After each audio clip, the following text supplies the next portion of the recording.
শুইছে। Hello dear HSC 2025 batch, তোমাদেরকে আমরা কথা দিয়েছিলাম যারা এতদিন ভালো করে প্রিপারেশন নিতে পারো নাই বা প্রিপারেশন নিলেও একটা রিভিশন প্রোগ্রামের খুব বেশি দরকার ছিল, এবং তাদের জন্য আমরা একটা ফ্রি কোর্স লঞ্চ করেছিলাম, যেটা গতদিনই তোমাদেরকে ঘোষণা দিয়েছিলাম, এবং সেটার প্রথম ক্লাস আজকে অনুষ্ঠিত হতে যাচ্ছে। এই ক্লাসে আমি ইংলিশ তোমাদেরকে দেখাবো 25টা ক্লাসে একদম শুরু থেকে শেষ পর্যন্ত কিভাবে তুমি পড়বা, এবং তোমার টোটাল প্রিপারেশন যদি আগে নাও নেওয়া থাকে তারপরও তোমার এইচএসসি পরীক্ষা দেওয়ার জন্য যা যা দরকার এখান থেকে আমরা করাই দেব। প্রত্যেকটা টপিক তোমাকে রুলস আগে বোঝাই দিয়ে ওইখান থেকে আমরা প্র্যাকটিস করাবো। এরপর বোর্ড কোশ্চেন প্র্যাকটিস করায় তোমার এইচএসসি পরীক্ষার টোটাল প্রিপারেশনটা আমরা এখান থেকে নেওয়াই দিব। আমি তোমাদের সাথে আছি শান ভাইয়া। তোমরা হয়তো আমাকে আগে থেকে কেউ কেউ চিনো, কেউ কেউ চিনো না। আমি দীর্ঘ 6 বছর ধরে বিভিন্ন কোচিং সেন্টারে, প্লাস আমার একটা একাডেমি আছে যেটার নাম ambition academic and admission coaching centre. আমি তোমাদের জন্য ইংলিশ এবং আইসিটি নিয়ে একাডেমিক এবং অ্যাডমিশনের কাজ করে আসতেছি দীর্ঘ 6 বছর ধরে, এবং তারই অভিজ্ঞতার ধারাবাহিকতায় আমি তোমাদের ইংলিশ এই কোর্সটাতে দেখতেছি। এই কোর্সটাতে ইংলিশের একদম বেসিক থেকে শেষ পর্যন্ত টোটাল প্রিপারেশনটা আমরা এখান থেকে গোছাই দিব। আশা করি তোমরা এখান থেকে উপকৃত হতে পারবা এবং একটা ভালো রেজাল্ট করে আসতে পারবা। এর জন্য আমি সবার কাছে রিকোয়েস্ট করতেছি, আমি এখনই আমার ক্লাসটা শুরু করব, শুধুমাত্র 1 মিনিট টাইম নিব।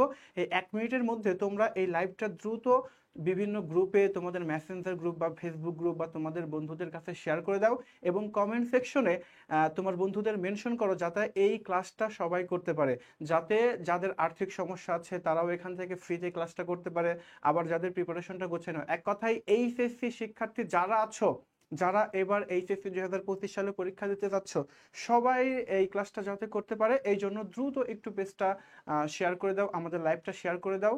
আমরা এখনই লাইভটা শুরু করতে যাচ্ছি আমাদের ক্লাসটা। আমি একটু শেয়ার করে দিয়ে নিই ততক্ষণে।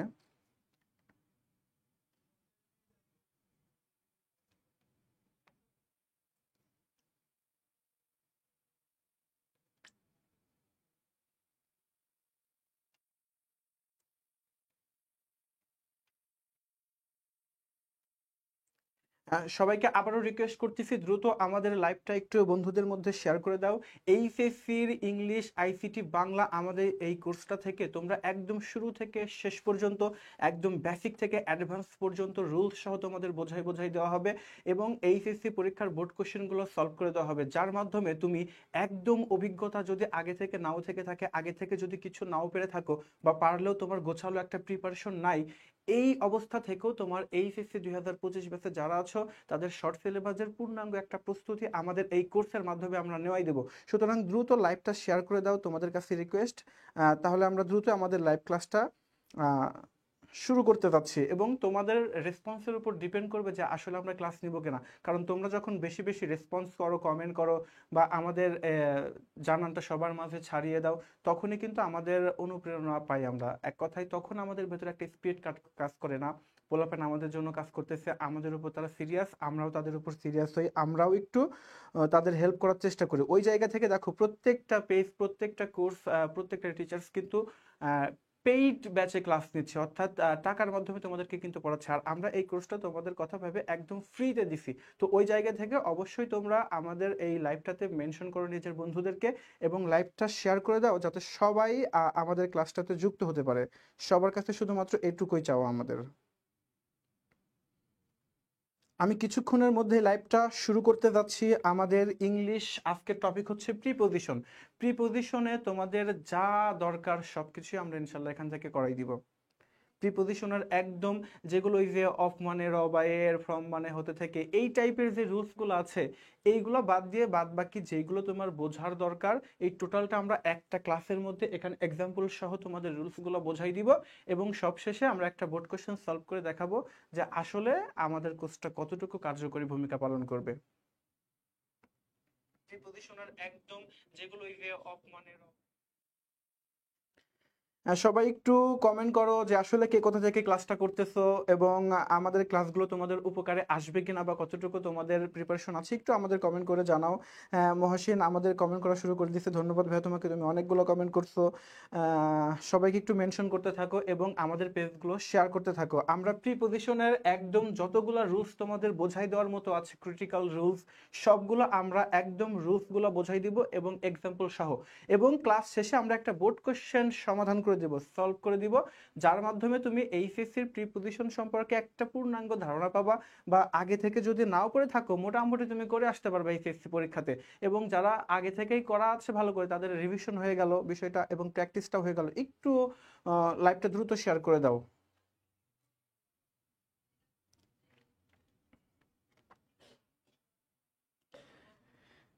আমরা কিন্তু শুধুমাত্র এই কোর্সটা লঞ্চ করেছি তোমাদের ভালোবাসার জন্য, তোমাদের ভালোবাসা পাওয়ার জন্যই। তো ওই জায়গা থেকে তোমরা আমাদেরকে যদি ভালোবাসাটা দাও, অবশ্যই আমরা তোমাদেরকে আহ, এই ভালোবাসার মূল্যটা দিব।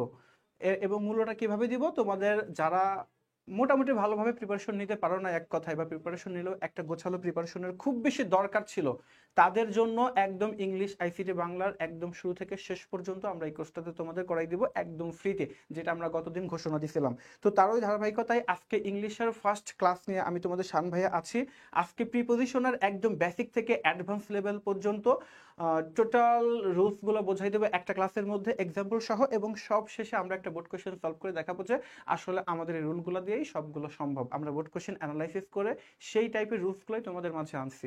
শুধুমাত্র এই যে অফ মানের অবায়ের, অ্যাবাউট মানের সম্পর্কে, ফর মানের জন্য, এই টাইপের কিছু রুলস যেগুলো তোমরা ছোটবেলা থেকে মানে একদম যে পারে না সেও পারে, এইগুলো বাদ দিয়ে যেগুলো তোমাদের বোঝাই দেওয়ার মতো সবগুলো আমরা একটা ক্লাসের মধ্যে ইনশাল্লাহ আজকে দেখাই দিব। সবাই একটু দ্রুত কমেন্ট করে জানাও আসলে কে কোথা থেকে ক্লাস করতেছো, আর কমেন্টে নিজের বন্ধুদের মেনশন করে দাও, যাতে আজকের ক্লাসটা সবাই করতে পারে এবং ক্লাসটার মাধ্যমে অনেক বেশি উপকৃত হতে পারে এবং এইচএসসি তে তারাও একটা ভালো রেজাল্ট ক্যারি করতে পারে। একটু কষ্ট করে সবাই লাইভটা শেয়ার করে দাও এবং রিয়াক্ট কমেন্টও আশা করা যায় সবাই করবা।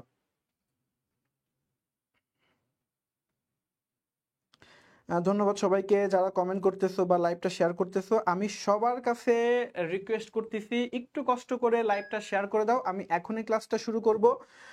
তো কে কোথা থেকে ক্লাসটা করতেছো সেটাও একটু জানাও, আমার বুঝতে সুবিধা হবে যে আসলে আমাদের ক্লাসগুলো কোথা থেকে সবাই করতেছে এবং আমাদের ভেতরে একটা স্পিড কাজ করবে, না পুরো বাংলাদেশ থেকে আমাদের ক্লাসগুলো সবাই দেখতেছে। তো এই জায়গা থেকে দায়বদ্ধতা কিন্তু আরো বেশি বেড়ে যাবে আমাদের জন্য। সুতরাং আমি আবারও রিকোয়েস্ট করতেছি সবাই লাইভটা একটু দ্রুত শেয়ার করে দাও, আমরা এখনই শুরু করব।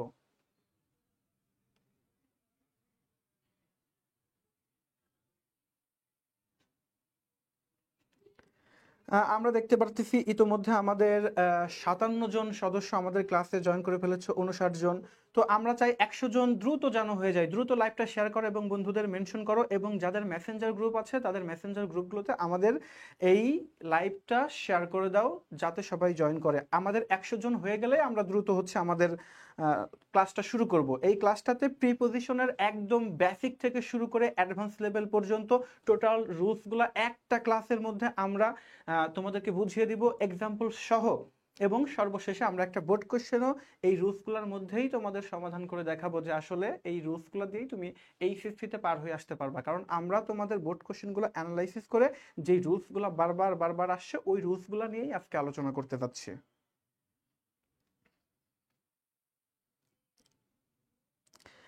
পারভেজ জয় লিখেছ আমি পঞ্চগড় থেকে। আসসালামু আলাইকুম ভাই। ওয়ালাইকুম আসসালাম ভাইয়া, তোমাকে ধন্যবাদ লাইভটাতে জয়েন করার জন্য। তুমি একটু কষ্ট করে তোমার বন্ধু বান্ধব যারা আছে তাদের কাছে লাইভটা শেয়ার করে দাও। স্যার কেমন আছেন? আমি ভালো আছি। মহসিন লিখছো ভাই 100 হওয়া দেরি আছে। 100 হওয়া দেরি তো থাকবে, তোমরা যদি কাজ না করো তাহলে তো অবশ্যই দেরি হবে। তোমরা তোমাদের মেসেঞ্জার কলেজের যে গ্রুপগুলো আছে বা প্রাইভেটের গ্রুপগুলো আছে সবগুলোতে শেয়ার দাও, ইনশাল্লাহ 1 মিনিটের মধ্যে 100 জয়েন করে ফেলবে ইনশাল্লাহ। অ্যাম্বিশন পেজে দিলে আরো বেশি হতো, অ্যাম্বিশন পেজে দিলে আরো বেশি হতো ইনশাআল্লাহ। অ্যাম্বিশন পেজেও অনেক ভিডিও আসবে। আপাতত যেহেতু এটা আমরা Legion Care academic admission, sorry Legion Care university admission coaching এর পক্ষ থেকে বা কেয়ারের পক্ষ থেকে আমরা এই প্রোগ্রামটা লঞ্চ করেছি, সুতরাং আমরা এখান থেকে একটু দেখতেছি, ওইখান থেকেও দেখতে পারবো, সমস্যা নাই। আচ্ছা, আমার মনে হয় তাহলে 100 যেহেতু একটু দেরি হচ্ছে, আমাদের কাছাকাছি চলে আসছে, আমরা আমাদের ক্লাসটা শুরু করে দিই। তোমরা ততক্ষণে তোমাদের এই লাইভটা শেয়ার করতে থাকো বন্ধুদের মধ্যে। আশা করা যায় যে আজকে খুব ভালো কিছু পেতে যাচ্ছ আমাদের কাছ থেকে তোমরা। তো আমরা শুরুতেই আমাদের ইংলিশ প্রিপোজিশনের টপিকগুলো শুরু করি। তো এইটা যদি তুমি পড়তে চাও, খেয়াল করে দেখো, আমি চেষ্টা করেছি এক একটা রুলস পড়াবো এবং সেটার এক্সাম্পলে সেগুলো কিভাবে ওয়ার্ক করে এগুলো দেখাবো এবং সর্বশেষ তোমাদের বোর্ড কোশ্চেন গুলো প্র্যাকটিস করে দেখাবো। তো সবার শুরুতেই যদি আসো, আমরা কিন্তু আজকে পড়াচ্ছি তোমাদের সরি,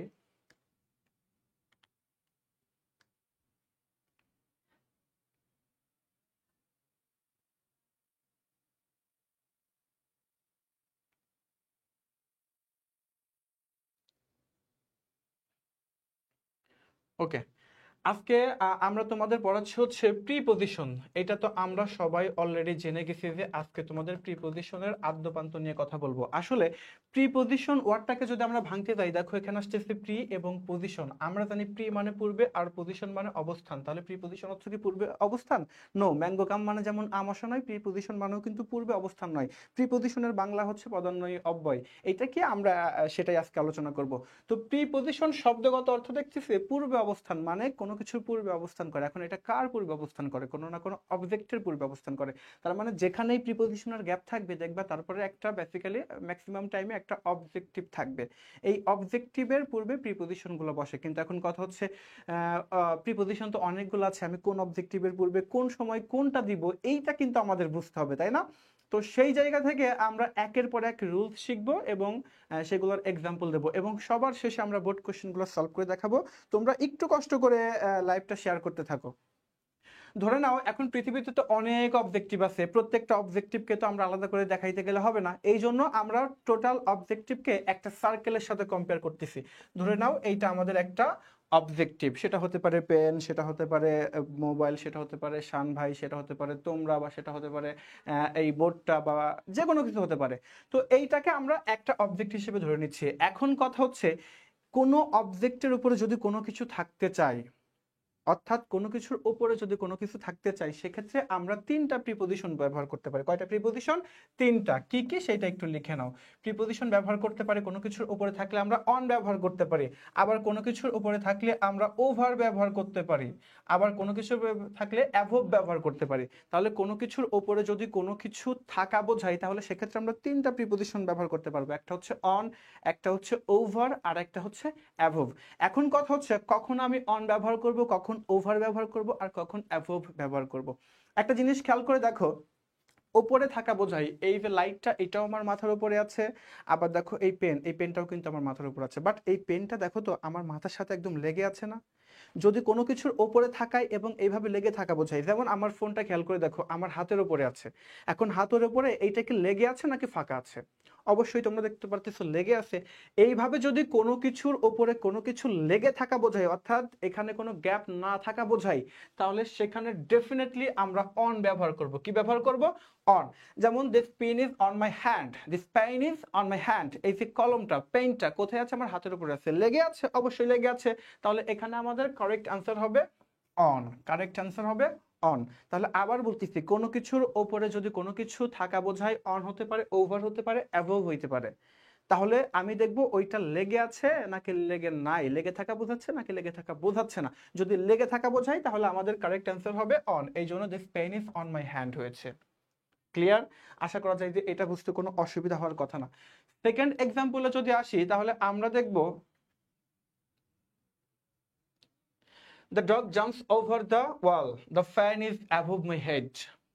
এখন খেয়াল করে দেখো এই যে ফ্যানটা বা আমার এই লাইটটাই তো আমার মাথার উপরে আছে, কিন্তু আমার মাথার সাথে কি লাইটটা লেগে আছে? লেগে নাই, কিন্তু ওপরে আছে। যদি লেগে থাকা বোঝাইতো তাহলে বলতাম the light is on my head. কিন্তু যেহেতু আমার মাথার উপরে লেগে নাই, সেহেতু অবশ্যই এখানে আমার ওভার বা অ্যাবোভ হওয়ার কথা। কিন্তু এখন কখন আমি ওভার দিব আর কখন অ্যাবোভ দিব এইটা কিন্তু আমাকে বুঝতে হবে, তাই না? এখন আসো সেইটার সমাধান আমরা করতে চাই। আমি কখন ওভার দিব আর কখন অ্যাবোভ দিব, আমি খেয়াল করে দেখব আমার মাথার উপরে আছে, লেগে নাই, কিন্তু ওই ওই ওই অবজেক্টিভটা একদম স্থির অবস্থায় আছে নাকি চলমান অবস্থায় আছে। এখন লাইটটা আমার মাথার উপরে স্থির আছে নাকি রানিং অবস্থায় আছে বা চলমান অবস্থায় আছে? অবশ্যই স্থির অবস্থায় আছে।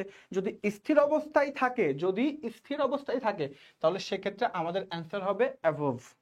আর যদি চলমান অবস্থায় থাকে অর্থাৎ গতি বোঝায়, তাহলে সেক্ষেত্রে আমাদের অ্যান্সার হবে ওভার। এখন খেয়াল করে দেখো, আমরা যদি এক্সাম্পল আসছি the jug jumps dash the wall, এখানে মনে করো কি প্রিপজিশন আছে আমরা জানি না। এখন ডগটা যখনই জাম্প করছে, ধরো আমি এইটার উপর দিয়ে যদি জাম্প করি, এইটার উপর কি জাম্প করে এমনি করে স্থির থাকবো নাকি একদম চলমান অবস্থায় থাকবো? নিশ্চয়ই আমি জাম্প করে স্থির অবস্থায় থাকতে পারবো না, তার মানে অবশ্যই এখানে চলমান অবস্থা বোঝাচ্ছে। আর যেহেতু চলমান অবস্থায় বোঝাচ্ছে সেহেতু আমাদের answer will be over. I think everything is clear to you. এবার নেক্সট এক্সাম্পল আসো, the fan is dash my head. The fan is dash my head, ফ্যানটা আমার মাথার উপরে আছে।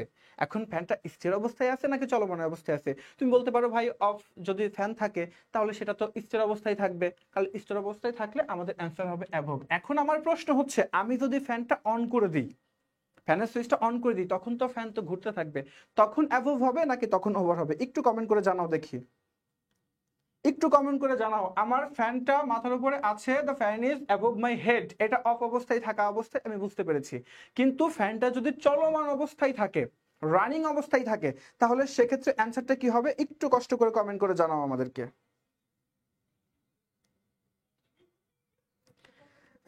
সবাই একটু কষ্ট করে কমেন্ট করে জানাও, ফ্যানটা যদি আমি অন করে দিই, ফ্যানটা যদি ঘুরতে থাকে, তাহলে সেক্ষেত্রে আমি কোন প্রিপোজিশনটা ইউজ করতে পারি?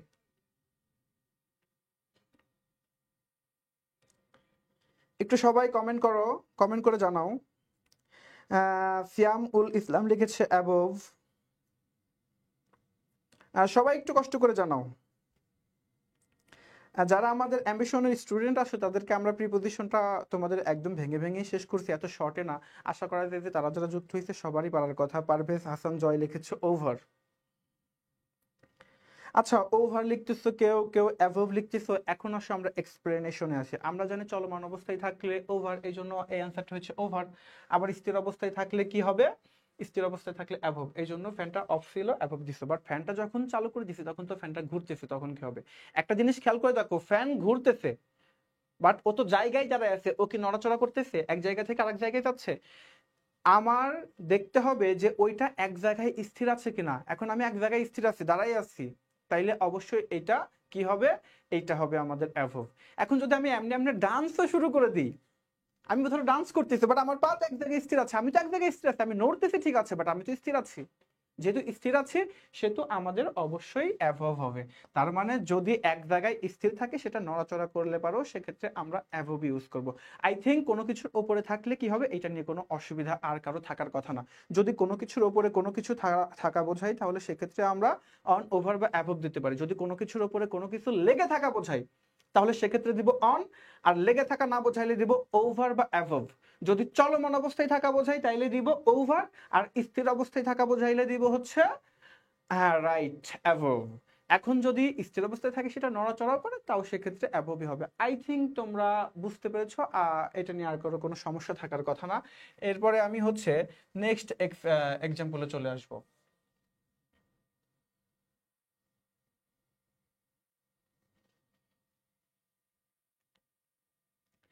এখন কথা হচ্ছে, কোনো কিছুর উপরে থাকলে কি সেটা তো বুঝছি, তাহলে নিচে থাকলে কি হবে? খেয়াল করে দেখো, আমরা এই একটা সার্কেল দিয়ে প্রায় 50% প্রিপোজিশন শিখে ফেলবো। এরপরে যেগুলো একটু এক্সট্রাঅর্ডিনারি আছে, আলাদা আছে, এইগুলো আবার আলাদা চিত্রের মাধ্যমে একদম ভিজুয়ালি তোমাদেরকে দেখাই দেখাই দিব, একদম এক্সপিরিয়েন্স করাই দিব যে এইভাবে এইভাবে এইভাবে, তাহলে দেখবা যে একদম ক্লিয়ার হয়ে যাবে তোমাদের কাছে। যদি কোনো কিছুর নিচ দিয়ে কোনো কিছু থাকা বোঝায়, যদি কোনো কিছুর নিচে কোনো কিছু থাকা বোঝায়, তাহলে সেক্ষেত্রে কি হবে? তাহলে সেক্ষেত্রে দুইটা প্রিপোজিশন বসতে পারে। একটা হচ্ছে আন্ডার অথবা বিনিথ। কি বলতো? আন্ডার অথবা বিনিথ। যদি কোনো কিছুর নিচে কোনো কিছু থাকা বোঝায়, তাহলে সেক্ষেত্রে আন্ডার বা বিনিথ। যেমন আমি লাইটের নিচে, তাহলে আমি বলবো I am under the light, I am under the fan. I think এইটা নিয়ে আর কারো কোনো সমস্যা থাকার কথা না। এখন অনেকে বলতে পারো ভাই কোনো কিছু নিচে থাকা বোঝাইলে আন্ডার বা বিনিথ হয়, তাহলে কখন কোনটা হয়? এটার কোনো সমস্যা নাই, তুমি যে কোনো জায়গায় যে কোনোটা ইউজ করতে পারবা। কারণ খেয়াল করে দেখো, আমি কোনো কিছু নিচে রাখতে গেলে বেসিক্যালি কোনো সাপোর্ট ছাড়া কোনো কিছু নিচে কিন্তু থাকে না, এরকম রাখলে কি দেখো পড়ে যাবে। তার মানে নিচে থাকা বোঝাইলে পারো একটা একটা জিনিসই তুমি দিতে পারবা, সেটা হচ্ছে আন্ডার অথবা বিনিথ। এখানে তুমি যেটা খুশি দিতে পারবা, কোনো অসুবিধা নাই। যেমন the book dash under the bench, the book dash under the bench, অর্থাৎ এই বেঞ্চের নিচে বই আছে, বইটা বেঞ্চের নিচে আছে, এমন বোঝাইতে আমরা আন্ডার বা বিনিথ ইউজ করছি। আশা করা যায় যে এইটা নিয়েও তোমাদের অসুবিধা হবে না, তোমরা পারবা। এরপরে স্লাইডে যদি আমরা আসি, তাহলে আমরা দেখতে পারতেছি I am getting up the stair, I am getting down the stair. I am getting up the stair, I am getting down the stair. মনে রাখবা যদি কোনো কিছুর ওপরের দিকে থাকা বোঝায় তাহলে সেক্ষেত্রে আপ, আর নিচের দিকে হইলে কি, নিচের দিকে হইলে ডাউন। এখন তুমি বলবা ভাই আপনি তো ভারী চিটার। কেন চিটার? আপনি একটু আগেই বললেন উপরে থাকলে অন, ওভার, অ্যাবভ, এখন বলতেছেন আপ। আবার নিচে থাকা বোঝাইলে একটু আগেই বললেন আন্ডার বা বিনিথ, এখন বলতেছে ডাউন। তাহলে আপনি তো চিটার, সবচেয়ে বড় চিটার। না, আমি চিটার না। কেন চিটার না? কারণ এই নিচে থাকা বলতে নিচে থাকা আগে থেকেই আছে, এটা বোঝাবে। তো আমার মাথার উপর লাইট আছে, এটা তো আগে থেকেই আছে বা স্থির আছে, বা আমার নিচে কোনো কিছু আছে সেটা তো আছে, অলরেডি আছে, এমন বোঝাচ্ছে। সেটা কিন্তু এমন বোঝাচ্ছে না যে নিচের দিক থেকে উপরের দিকে উঠতেছে বা উপরের দিক থেকে নিচের দিকে নামতেছে। যদি খেয়াল করে দেখো কোনো কিছু নিচের দিক থেকে উপরের দিকে উঠতেছে তাহলে সেক্ষেত্রে আমরা প্রিপজিশন ব্যবহার করব আপ। আর যদি দেখো কোনো কিছু উপরের দিক থেকে নিচের দিকে নামা বোঝাচ্ছে তাহলে সেক্ষেত্রে প্রিপজিশন দিব ডাউন। যদি আমি সিঁড়ি বেয়ে নিচের থেকে উপরের তলার দিকে উঠতে বসি তাহলে কি বলবো? আপ। আর যদি উপরের থেকে নিচের দিকে নামতে থাকি তখন সেক্ষেত্রে কি বলবো? ডাউন। তাহলে I am getting up the stair, আমি সিঁড়ি বেয়ে উপরের দিকে উঠছি, তার মানে দেখো নিচের থেকে কিন্তু উপরের দিকে উঠছি। আবার I am getting down the stair, তাহলে আমি কি বলবো? আমি সিঁড়ি বেয়ে নিচের দিকে নামছি। আই থিঙ্ক এইটা নিয়েও আর কোনো সমস্যা থাকবে না। তাহলে যদি উপরের দিকে ওঠা বোঝায় আপ আর নিচের দিকে নামা বোঝাইলে প্রিপজিশন আমরা দিব ডাউন। এরপরে আমরা আর একটা স্লাইড নিয়ে আসছি, যে স্লাইডের মধ্যে আমরা কিছু প্রিপজিশন দেখতে পাচ্ছি। প্রিপজিশনগুলোর মধ্যে একটা আছে বিসাইড, একটা আছে বিসাইডস,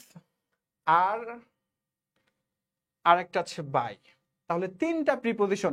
এক কথায় আমরা এক একটা সেন্টেন্স এখানে লিখতেছি, তার মধ্যে যে প্রিপজিশনটা আছে সেই কাজগুলো কি কি সেটা আমরা বোঝাচ্ছি। তাহলে আশা করা যায় যে এইভাবে তুমি যদি পড়তে থাকো বা ক্লাসগুলো করতে থাকো তাহলে তোমার জন্য সব থেকে বেশি গুরুত্বপূর্ণ ভূমিকা রাখবে এবং তুমি সব থেকে ভালো একটা আউটপুট এখান থেকে বের করতে পারবা। তাহলে এখন আসো এই তিনটা প্রিপজিশন কোথায় বসে সেটা আমরা দেখব। এই তিনটা প্রিপজিশন বেসিক্যালি কোনো কিছুর পাশাপাশি বসাইতে বসে। কি বসে? কোনো কিছুর পাশাপাশি বা পাশে বোঝাতে ব্যবহার করা হয়। বাই অথবা বিসাইড অথবা বিসাইডস, বাই অথবা বিসাইড অথবা বিসাইডস, এই তিনটা প্রিপজিশন কোনো কিছুর পাশে থাকা বোঝাইতে বা পাশাপাশি বোঝাইতে ব্যবহার করা হয়। এখন প্রশ্ন হচ্ছে ভাই তাহলে এই জায়গা তো যে কোনো একটা দিতে হইতো, আপনি কেন বিসাইডে দিলেন? এই জায়গায় কেন বিসাইডস দিলেন? কোশ্চেনটা একদম সহজ, খেয়াল করে দেখো। এই যে বাই বা বিসাইড, কি বলতো? বাই বা বিসাইড কোনো কিছুর পাশে যদি কোনো কিছুকে অবস্থান করা বোঝায়, যেমন আমি কোথায় আছি? আমি ধরো বোর্ডের পাশে আছি, তাহলে কি বলবো? I am by the board or I am beside the board. অর্থাৎ একটার পাশে আরেকটার অবস্থান করা বোঝাচ্ছে। যেমন আমার দেখো হাতের এক পাশে আছে মোবাইল ফোন আর এক পাশে আছে কি? রিমোট। তাহলে আমি বলবো the remote is beside the mobile phone. I think তোমরা ক্লিয়ার হয়ে গেছো। তাহলে এখন এই বিসাইডস এর কাজ কি সেটাও আমরা শিখে নেব। বিসাইডস হচ্ছে এইটার অর্থ পাশাপাশি, কিন্তু এইটা বেসিক্যালি একটার পাশে আরেকটার অবস্থান করা বোঝাবে না। একটার পাশে আরেকটার অবস্থান করা বোঝাবে না। এইটা বোঝাবে যে একটার পাশাপাশি আরেকটা, একটার সাথে আরেকটা, এইরকম বোঝাতে আমরা বাই বা বিসাইড ব্যবহার করবো না। সেক্ষেত্রে আমরা ব্যবহার করবো বিসাইডস। যেমন মনে করো আমি তো তোমাদের কি পড়াই? ইংলিশ পড়াই, আবার আমিই তোমাদের আইসিটি পড়াই।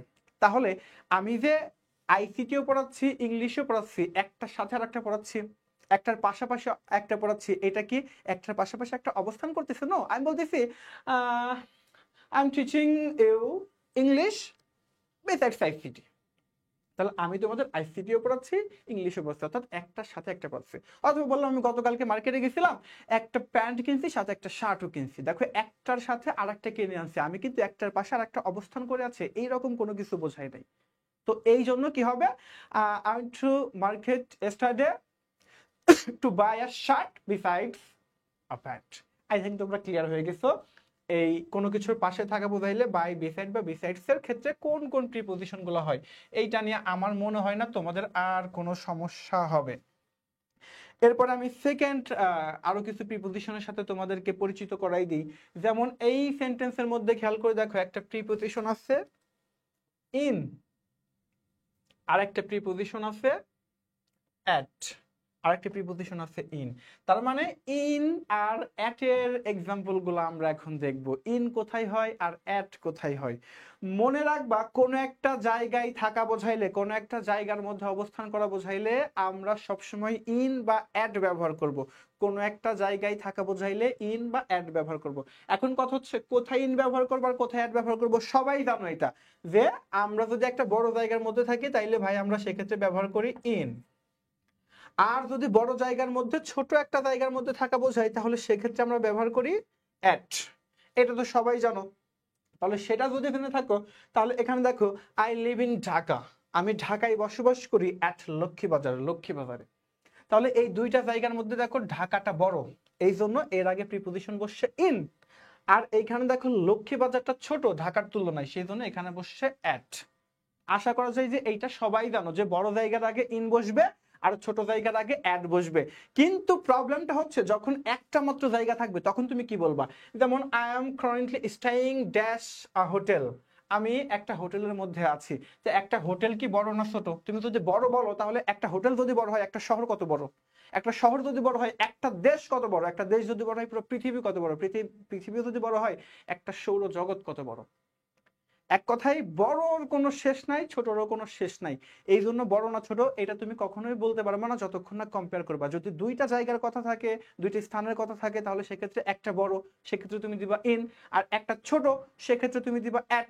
এইভাবে তুমি করতে পারবা। কিন্তু যদি মাত্র একটা মাত্র জায়গা থাকে তাহলে সেক্ষেত্রে সবসময় তুমি সেটাকে বড় করেই দেখবা, সেক্ষেত্রে বড় করে দেখবা। সেক্ষেত্রে যদি একদম ছোট স্থানও হয়, একদম ছোট স্থানও হয়, তাহলে সেক্ষেত্রে আমার প্রিপোজিশন সেখানে আমার ইনি ব্যবহার করতে হবে, সেখানে কিন্তু আমি অ্যাড ব্যবহার করতে পারবো না। সুতরাং আমার এখানে যদি আই লিভ ড্যাশ লক্ষ্মীবাজার থাকতো, ঢাকা না থাকতো, তখন কিন্তু লক্ষ্মীবাজারের আগেও প্রিপোজিশন হইতো ইন, সেক্ষেত্রে কিন্তু অ্যাড হইতো না। যদি একটা মাত্র জায়গা থাকে তাহলে ইন, আর একের অধিক জায়গা থাকলে আমরা কি ব্যবহার করতে পারবো, সেক্ষেত্রে আমরা ব্যবহার করতে পারবো ইন অথবা অ্যাট। বড় জায়গার আগে ইন আর ছোট জায়গার এক। আশা করা যায় যে আর কোনো সমস্যা এই টপিক নিয়ে অন্তত হবে না। ইন আর অ্যাট এর কনফিউজিংটা তোমাদের দূর হয়ে গেল আশা করতেছি। এখন আমরা পরবর্তী স্লাইডে আসি, দেখে আরো কিছু প্রিপোজিশনের সাথে তোমাদেরকে পরিচয় করাই দিই। দেখো আমরা একটা প্রিপোজিশন দেখতেছি আউটসাইড। এই আউটসাইডের সাথে আমরা আরেকটা জিনিসও শিখবো, সেটা হচ্ছে ইনসাইড। এই আউটসাইড আর ইনসাইড কোথায় ব্যবহার করা হয় সেইটা আজকে আমরা তোমাদেরকে শেখাবো। মনে রাখবা, কোনো একটা স্থানের মধ্যে থাকলে ইন বা অ্যাট এটা তো আমরা বুঝি, কিন্তু আবদ্ধ করে রাখা যায় এইরকম কোনো জায়গার মধ্যে যদি থাকা বোঝায় তাহলে সেক্ষেত্রে কিন্তু ইনসাইড হতে পারে আমাদের। সেক্ষেত্রে কি হতে পারে, ইনসাইড। আর যদি আবদ্ধ করে রাখা যায় এইরকম জায়গার বাইরে থাকা বোঝায় তাহলে সেক্ষেত্রে কিন্তু আমাদের আউটসাইড হইতে পারে। সেক্ষেত্রে কি হইতে পারে, আউটসাইড। যেমন আমি যদি তোমাদেরকে বলি আমি এখন এই রুমের মধ্যে আছি, আমি কিন্তু I am in the room এটা বললে ভুল হবে না, কারেক্ট হয়ে যাবে। কিন্তু সবচেয়ে পারফেক্ট হবে হচ্ছে I am inside the room. আবার আমি যদি এখন রুমের বাইরে অবস্থান করি তাহলে সেক্ষেত্রে কিন্তু আমি বলতে পারো আম আউটসাইড দ্য রুম, অর্থাৎ আমি রুমের বাইরে অবস্থান করতে পারতেছি। এইরকম যদি তুমি একটা রুম বা কোনো একটা বক্স, এক কথায় যেটা আমরা আবদ্ধ করতে পারি, এইরকম জায়গার ভেতরে থাকা বোঝাই, তুমি ইন দিলেও ভুল হবে না, তবে সেক্ষেত্রে ইনসাইড দেওয়াটা বেটার। আবার যদি তুমি বাইরে থাকা বোঝাও তাহলে সেক্ষেত্রে তোমার আউটসাইড দেওয়াটা বেটার। আই থিঙ্ক ইনসাইড আর আউটসাইড এই দুইটা প্রিপোজিশন সম্পর্কেও তোমাদের ভালো একটা কনসেপ্ট এখান থেকে চলে আসছে, এটা নিয়ে অসুবিধা হবে না। আমি পরবর্তীতে আরো কিছু প্রিপোজিশনের সাথে তোমাদেরকে পরিচয় করাই দিই। যেমন এখানে দেখো আছে অ্যারাউন্ড। অ্যারাউন্ড প্রিপোজিশনটা আমি কোথায় ইউজ করতে পারি, যদি কোনো কিছুর চারপাশ দিয়ে অবস্থান করা বোঝায়, অথবা চারপাশ দিয়ে থাকা বোঝায়, অথবা চারপাশ দিয়ে ঘোরা বোঝায়, তাহলে সেক্ষেত্রে আমরা প্রিপোজিশন ব্যবহার করব অ্যারাউন্ড। সেক্ষেত্রে আমরা প্রিপোজিশন ব্যবহার করব কি বলতো, অ্যারাউন্ড। যেমন আমি বলছি we sat around the table, অর্থাৎ একটা টেবল আছে এর চারপাশ দিয়ে আমরা বসছি। এরকম চারপাশ দিয়ে থাকা বোঝাইতে বা ঘোরা বোঝাইতে আমরা অ্যারাউন্ড ব্যবহার করব। যদি আমি বলি যে না আমি এই ফিল্ডটার বা এই মাঠটার হচ্ছে চারপাশ দিয়ে দৌড়াইতেছি, তাহলে কি বলবো, I am running dash the field, কি হবে, অ্যারাউন্ড দ্য ফিল্ড। অর্থাৎ কোনো কিছুর চারপাশ দিয়ে থাকা বোঝাইলেও অ্যারাউন্ড, ঘোরা বোঝাইলেও অ্যারাউন্ড, চারপাশ দিয়ে কথাটা আসলেই অ্যারাউন্ড। আই থিঙ্ক এই অ্যারাউন্ড নিয়ে আর জীবনে তুমি ভুল করবে না কোনো প্রিপোজিশন। তাহলে অ্যারাউন্ড নিয়েও আশা করা যায় যে তোমাদের আর কোনো সমস্যা হবে না। এরপরে আমি আরো কিছু প্রিপোজিশনের সাথে তোমার পরিচয় করাই দিব, সেটা হচ্ছে টু এবং টুয়ার্ডস। এর সাথে আরেকটা প্রিপোজিশনের পরিচয় করাই দিব, সেটা হচ্ছে ফ্রম। এই টু কোথায় বসাবা, টুয়ার্ডস কোথায় বসাবা, আর ফ্রম কোথায় বসাবা, এইটা আজকে আমি তোমাদেরকে শেখাবো। খেয়াল করে দেখো, যদি এক জায়গা থেকে আরেক জায়গায় যাওয়া বোঝায় বা আসা বোঝায়, আই রিপিট, যদি এক জায়গা থেকে আরেক জায়গায় যাওয়া বোঝায় অথবা আসা বোঝায়, তাহলে সেক্ষেত্রে আমরা এই তিনটা প্রিপোজিশন ব্যবহার করতে পারি, ফ্রম, টু আর টুয়ার্ডস। এখন কখন কোনটা ব্যবহার করব, খেয়াল করে দেখবা, আমি যাই অথবা আসি সেইটা কোনো ব্যাপার না, কিন্তু আমি কোন জায়গা থেকে যাত্রা শুরু করছি। যদি যাওয়া বোঝাই তাহলে কোন জায়গা থেকে গেছি, আর যদি আসা বোঝাই তাহলে কোন জায়গা থেকে আসছি। এইটা তুমি খেয়াল করবা, যেই জায়গা থেকে যাওয়া শুরু করছো বা যেই জায়গা থেকে গেছো বা যেই জায়গা থেকে আসছো, ওই জায়গার আগে প্রিপোজিশন তোমাকে বসাইতে হবে ফ্রম, ওখানে প্রিপোজিশন বসাইতে হবে ফ্রম। আর যেখানে যাবা তার আগে প্রিপোজিশন তুমি টু বসাইতে পারো, আবার টু ওয়ার্ডসও বসাইতে পারো। তুমি যেখান থেকে যাবা সেখানে ফ্রম বসাবা, আবার যেখানে আসবা সেখানেও তুমি, যেখান থেকে আসবা সেখানেও ফ্রমে বসাবা, কিন্তু যেই জায়গায় তোমার গন্তব্যস্থল, ডেস্টিনেশন, ওই জায়গায় তুমি বসাবা টু অথবা টুয়ার্ডস। এখন কথা হচ্ছে, আমি ধরেন অমুক জায়গা থেকে গেলাম, তার আগে কি দিলাম, ফ্রম। ওকে ফাইন, আমি ধরো আসছি কোথায়, লক্ষ্মীবাজার থেকে, এখন আসছি ফ্রম গেটে, তাহলে আমি কি বলবো, আই কেম ফ্রম লক্ষ্মীবাজার, কারণ লক্ষ্মীবাজার থেকে যাত্রাটা শুরু করছি, আসছি কোথায়, ফ্রম গেট। এখন ফ্রম গেটের আগে তাহলে কি দিব, আমি সেক্ষেত্রে কিন্তু টু দিতে পারি, টু ওয়ার্ডসও দিতে পারি, কিন্তু কখন দিব টু আর কখন দিব টু ওয়ার্ডস, এইটা তোমাদেরকে বুঝতে হবে। মনে রাখবা, যদি এক্সাক্ট লোকেশনে যাওয়া বোঝায় তাহলে সেক্ষেত্রে আমরা প্রিপোজিশন ইউজ করব টু, আর এক্সাক্ট লোকেশনে যদি না যাওয়া বোঝায় তাহলে সেক্ষেত্রে ব্যবহার করব টু ওয়ার্ডস। ফর এক্সাম্পল, আমি ধরো এখন কোথায় যাব, আমি আরেকটা জায়গায় যাব, আমি বাসায় বললাম মা আমি অমুক জায়গায় যাচ্ছি, বাট আমি অমুক জায়গায় না গিয়ে ওই দিকে ওই জায়গাটা ছেড়ে চলে গেলাম, অথবা তার আগেই আমি থেকে গেলাম, অন্য একটা বন্ধুর সাথে আড্ডা দিচ্ছি, কিন্তু জায়গায় যাই নাই, কিন্তু আমি কিন্তু মারে ভুলও বলি না, আমি ওই দিকে যাচ্ছি, তা তুমি তো ওই দিকেই যাচ্ছ। এখন আমি তো এই দিকেই আসতেছি, কিন্তু আমার লোকেশন মনে করো এইখানে, তো আমি এইখানে চলে আসলাম, আমি তো এই দিকেই আসছি বা এর আশেপাশেই থাকলাম, আমি তো এই দিকেই আসছি, সেক্ষেত্রে কিন্তু তুমি টু ওয়ার্ডস ইউজ করবা। আর যদি এক্সাক্ট যেখানে যাওয়া বোঝাবা ওইখানেই যাওয়া বোঝাই, তাহলে সেক্ষেত্রে তুমি ইউজ করবা to. I think to, to words আর ফ্রম, এই প্রিপোজিশন গুলা নিয়ে তোমার আর জীবনে সমস্যা হবে না। যদি সমস্যা হয়ে থাকে তাইলে তোমার নিজের মাথার উপর নিজে বাড়ি দিয়ে মরে যাও, আবার মরে যাও না, পরে পরে মামলা হয়ে যাবে যে আমার ক্লাস দেখে মোটিভেটেড হয়ে সুসাইড করছো, এই দায়ভার কিন্তু আমি নিতে পারবো না। আমি আবারও বলতেছি, যারা যারা ক্লাসগুলো করতেছো একটু ক্লাসটা শেয়ার করে দাও কষ্ট করে, কারণ একটা ক্লাসের মধ্যে তোমার সব প্রিপোজিশনগুলো যেগুলো এইচএসসির জন্য অনেক বেশি গুরুত্বপূর্ণ, সবগুলো আমরা শেষ করাই দিয়ে শেষে বোর্ড কোশ্চেন সলভ করে দিব, দেখবা যে প্রিপোজিশন আসলে কত মজা। তো আশা করা যায় যে এই প্রিপোজিশনগুলো নিয়ে কোনো অসুবিধা হওয়ার কথা না। এরপরে স্লাইডে আমরা আরো কিছু প্রিপোজিশনের সাথে পরিচিত হব, যেমন ইনসাইড আর আউটসাইড। এই প্রিপোজিশন দুইটা আমি অলরেডি বোঝাই দিয়েছি, ইনসাইড আর আউটসাইড, এটা নিয়ে আর আলোচনা না করে আমি পরবর্তী স্লাইডে যাচ্ছি। পরবর্তী স্লাইডে আছে দেখো, ইনটু আর আউট অফ, ইনটু আর আউট অফ। একটা জিনিস খেয়াল করে দেখো, ইনটু, এই যে ইন প্লাস টু, দুইটা প্রিপোজিশন মিলে কিন্তু একটা প্রিপোজিশন হয়েছে। সেম ভাবে আউট অফ, দেখো আউট প্লাস অফ, দুইটা মিলে কিন্তু একটা প্রিপোজিশন হয়েছে। তো এইটার কাজ কি, আমরা ইনের মানে জানি কোনো কিছুর ভেতরে, আর টু মানে কোনো কিছুর দিকে, অর্থাৎ কোনো কিছুর দিকে গিয়ে যদি তার ভেতরে অবস্থান করা বোঝায় সেক্ষেত্রে আমরা দিব ইনটু। ফর এক্সাম্পল, আমি ধরো এই রুমের মধ্যে আসছি, তাহলে I came dash the room. আচ্ছা, আমি রুমের মধ্যে বাইরে থেকে আসছি না রুমের, অবশ্যই বাইরে থেকে আসছি, এখন রুমের ভেতরে অবস্থান করতেছি, তাহলে কি হবে, ইনটু, কারণ আমি বাইরে থেকে ভেতরে অবস্থান করতেছি। এইভাবে কোনো কিছুর বাইরে থেকে যদি কোনো কিছুর ভেতরে ঢুকে অবস্থান করা বোঝায় তাহলে সেক্ষেত্রে আমরা প্রিপোজিশন ইউজ করব ইনটু। আর যদি কোনো কিছুর বাইরে যাওয়া বোঝায়, কোনো কিছুর ভেতর থেকে বাইরে যাওয়া বোঝায়, তাহলে সেক্ষেত্রে আমরা ব্যবহার করব আউট অফ। আশা করা যায় এই দুইটা প্রিপোজিশন নিয়েও তোমাদের কোনো সমস্যা হওয়ার কথা না, এই দুইটা নিয়েও কোনো সমস্যা হওয়ার কথা না। যদি কোনো কিছুর বাইরে থেকে ভেতরের দিকে ঢুকে অবস্থান করা বোঝায়, বাইরে থেকে ভেতরের দিকে ঢুকে অবস্থান করা বোঝায় ইনটু, আর বাইরে যাওয়া বোঝাইলে কি হবে বলতো, আউট অফ। আই থিঙ্ক এই দুইটা প্রিপোজিশন নিয়েও আর তোমার জীবনে কোনো অসুবিধা হবে না। তুমি সুন্দরভাবে এই ক্লাসগুলো করতে থাকো এবং বাসায় প্র্যাকটিস করবা, শেষে দেখবা যে আশা করা যায় তুমি ভালো একটা প্রিপারেশন নিতে পারতেছো। তো আমি চলে যাচ্ছি এর পরবর্তী স্লাইডে আরো কিছু প্রিপোজিশন নিয়ে কথা বলতে। তো আচ্ছা, এই স্লাইডে আসার আগে আমি এখানে আরো কিছু এক্সাম্পল হয়তো বা মিস্টেক হয়ে গেছে, আমি এটা একটু বোঝাই দিই। সেটা হচ্ছে, খেয়াল করে দেখো, কোনো কিছুর ওপরে থাকা বোঝালে কোন প্রিপোজিশন সেটাও বুঝছি, নিচে থাকা বোঝাইলে কোন প্রিপোজিশন সেটাও বুঝছি, কোনো কিছুর উপরে ওঠা বোঝাইলে, নিচে নামা বোঝাইলে, পাশে থাকলে বা চারপাশ দিয়ে থাকা বোঝাইলে কোন প্রিপোজিশন হবে সেটাও বুঝছি। কিন্তু একটা জিনিস খেয়াল করে দেখো, কোনো কিছুর ভেতর দিয়ে যদি যাওয়া বোঝায়, কোনো কিছুর মাঝখান দিয়ে যাওয়া বোঝাইলে বা ভেতর দিয়ে যাওয়া বোঝাইলে কয়েকটা প্রিপোজিশন হতে পারে। সেগুলো হতে পারে থ্রো, থ্রো, অ্যালং বা অ্যাক্রস, থ্রো, অ্যালং বা অ্যাক্রস। আবার বলতেছি, যদি কোনো কিছুর ভেতর দিয়ে যাওয়া বোঝায় তাহলে সেক্ষেত্রে আমরা টোটাল 3টা প্রিপোজিশন ইউজ করতে পারি। একটা হচ্ছে থ্রো, একটা হচ্ছে অ্যালং, আর একটা হচ্ছে অ্যাক্রস। যেমন আমি ধরো পোলাপাইন মাঠের মধ্যে খেলতেছি, আমি ব্যাককলের মতো ভিতর দিয়ে চলে গেলাম, ভেতর দিয়ে ধরো দৌড় দিলাম, তাহলে কি বলবো? I am running dash the field, I am running through the field. এখন মনে করো তুমি পড়তেছো, হঠাৎ জানলা দিয়ে দেখলা আই হাই ওই যে একটা নায়িকা যাচ্ছে, তুমি এই জানলা দিয়ে তাকাইলা, তাহলে তুমি তাকাইলা কিসের মধ্য দিয়ে? জানলার ভেতর দিয়ে, যে এক পাশ দিয়ে আরেক পাশ।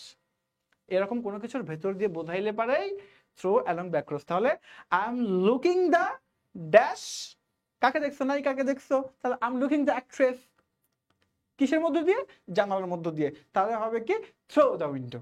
আশা করা যায় যে এই টোটাল প্রিপোজিশন নিয়ে কোনো অসুবিধা হওয়ার কথা না। তোমরা টোটাল ফ্লাইটটার একটা স্ক্রিনশট নিয়ে নাও, টোটাল ফ্লাইটটার একটা স্ক্রিনশট নিয়ে নাও। দেখো, একটা সার্কেলের মাধ্যমে আমরা প্রায় 50% প্রিপোজিশন শেষ করে ফেলেছি। এইভাবে তোমার যত প্রিপোজিশনের সমস্যাই থাকুক না কেন, এইগুলা দিয়ে যদি এইভাবে তুমি বুঝে থাকো আর সেগুলো অ্যাপ্লাই করতে থাকো, আমার মনে হয় না তোমার জীবনে আর ভুল হবে। তুমি এই ফ্লাইটটা দ্রুত একটু স্ক্রিনশট নিয়ে নাও।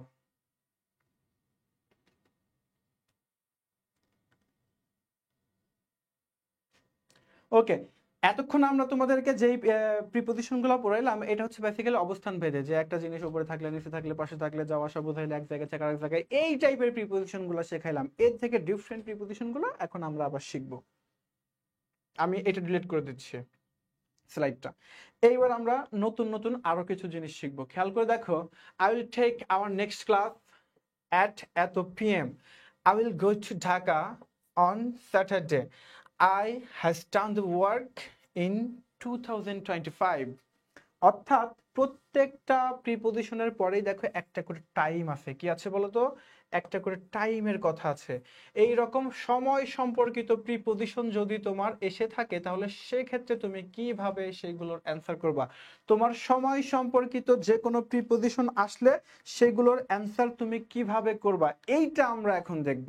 তোমার সময় সম্পর্কিত প্রিপোজিশনের অ্যান্সার তুমি কিভাবে করবা। একটা জিনিস খেয়াল করে দেখো, আমার পৃথিবীর বুকে যত সময়ই থাকুক না কেন, এই সময়ের আগে যদি প্রিপোজিশন বসাইতে হয়, তাহলে তুমি টোটাল সময়টাকে তুমি 3টা ভাগে ভাগ করবা। একটা সময়ের আগে যদি তুমি একটা প্রিপোজিশন বসাইতে চাও, তাহলে তুমি টোটাল পৃথিবীর সকল সময়কে 3টা ভাগে ভাগ করবা। 3টা ভাগে ভাগ করবা, 3টা ভাগে ভাগ করে এক ভাগে রাখবা একদম ছোট সময়, তারপরে রাখবা মাঝারি সময়, আর তারপরে রাখবা তার থেকে বড় সময়। তো ছোট সময় বলতে আমরা কি বুঝি? ছোট সময় বলতে বেসিক্যালি আমরা বুঝি এক্সাক্ট টাইম, রাইট? এক্সাক্ট টাইমকে বুঝি ছোট সময়। আর মাঝারি সময় বলতে কি বুঝি? ডে বা ডেট, অর্থাৎ কোনো দিন বা কোনো তারিখ। আর এর বাইরে যত প্রিপোজিশন আছে সবগুলাকে আমরা বড় সময় হিসেবে ধরবো। সেটা হইতে পারে উইক, হইতে পারে মান্থ, হইতে পারে ইয়ার, হইতে পারে ডিকেড, বুঝতে পারছো? হতে পারে সেঞ্চুরি, হইতে পারে 100। এক কথায় এক্সাক্ট টাইম থাকলে আমরা ধরে নেব এটা একদম ছোট সময়। কোনো দিন বা তারিখের কথা উল্লেখ থাকলে আমরা ধরে নেব এটা মাঝারি সময়। আর এর বাইরে পৃথিবীর বুকে যত সময় আসুক না কেন, সবগুলাকে আমরা ধরে নিব বড় সময়। এখন কথা হচ্ছে, এই যে বড় সময় হিসেবে আমরা ধরে নিলাম, নেওয়ার পরে এখন কোনটার পূর্বে কোন প্রিপোজিশন বসাবো? মনে রাখবা, যদি কোনো এক্সাক্ট টাইম কোথাও পেয়ে থাকো, তাহলে এক্সাক্ট টাইমের আগে সবসময় প্রিপোজিশন বসে অ্যাট। এক্সাক্ট টাইমের আগে সবসময় প্রিপোজিশন বসে অ্যাট। আর যদি মাঝারি সময়ের উল্লেখ থাকে, যদি দেখো কোনো মাঝারি সময়ের আগে কোনো গ্যাপ আছে, তাহলে মনে রাখবা সেই জায়গায় প্রিপোজিশন হবে অন। মাঝারি সময়ের আগে প্রিপোজিশন হবে অন। আর যদি দেখো মাঝারি সময় বা এক্সাক্ট টাইমের বাদে অন্য কোনো সময়ের কথা আছে, তাহলে সেক্ষেত্রে তুমি কান চোখ সবকিছু বন্ধ করে ইন বসাই দিবা। এখন খেয়াল করে দেখো, I will take our next class dash 3 PM। এখন 3 PM এটা এক্সাক্ট টাইম নাকি কোনো দিন তারিখ বা বছর মাসের সময়? অবশ্যই তুমি দেখতেছো এখানে এক্সাক্ট টাইম, আর এক্সাক্ট টাইম হইলেই সেখানে আমরা প্রিপজিশন ব্যবহার করব অ্যাট। পরের লাইনটা আসো, I will go to Dhaka, আমি ঢাকা যাব ড্যাশ স্যাটারডে, শনিবার। এখন শনিবার এটা কোন ভাগে পড়ে দেখো তো, এক্সাক্ট টাইমের মধ্যে পড়ে? নো। এই যে বছর টছরের মধ্যে পড়ে? নো, এটা পড়তেছে হচ্ছে কোন একটা দিনের নাম অথবা তারিখের নামের মধ্যে। আর যখনই তুমি কোনো দিনের নাম বা তারিখের নাম দেখবা, তখনই তার পূর্বে প্রিপজিশন হবে অন। এই জন্য আমার এখানে অ্যান্সার হয়েছে অন। আই থিঙ্ক এটা সবাই বুঝতে পারছো। এখন পরবর্তী এক্সাম্পলে আসো, he has done the work dash 2025। এখন 2025 সালের মধ্যে সে কাজটা সম্পূর্ণ করেছে বা করবে, ঠিক আছে? যেহেতু আমার প্রেজেন্ট টেন্স আছে, করেছে। তো এই যে আমার 2025, এটা দেখো তো একটা ইয়ারের নাম না? এখন তুমি এত ইয়ার মেয়ার বোঝারও দরকার নাই, তুমি খেয়াল করে দেখবে এটা এক্সাক্ট টাইম কেন, অর্থাৎ সময়ের উল্লেখ করছে কিনা, 3টা 4টা 5টা 7টা এরকম বলছে কিনা, অথবা কোনো দিন বা কোনো তারিখ কিনা। যেহেতু এইগুলো না, সেহেতু আমার এখানে কোনো কথা ছাড়া প্রিপজিশন হবে ইন। আশা করা যায় এই সময় সম্পর্কিত প্রিপজিশন যেটাই আসে তুমি পারবা। সময় সম্পর্কিত প্রিপজিশন আসলে টোটাল সময়কে আমরা 3টা ভাগে ভাগ করব, ছোট সময়, মাঝারি সময়, বড় সময়। ছোট সময় হচ্ছে এক্সাক্ট টাইম, মাঝারি সময় হচ্ছে দিন বা তারিখ, আর বাদ বাকি সব বড় সময়। ছোট সময় থাকলে তার আগে অ্যাট, মাঝারি সময় থাকলে তার আগে অন, আর বাদ বাকি সকল ক্ষেত্রে আমরা প্রিপজিশন ইউজ করব ইন। আশা করা যায় যে এই সময় সম্পর্কিত প্রিপজিশনে তোমরা জীবনে ঝামেলা হবে না। এইটার একটা স্ক্রিনশট নিয়ে নাও দ্রুত সবাই।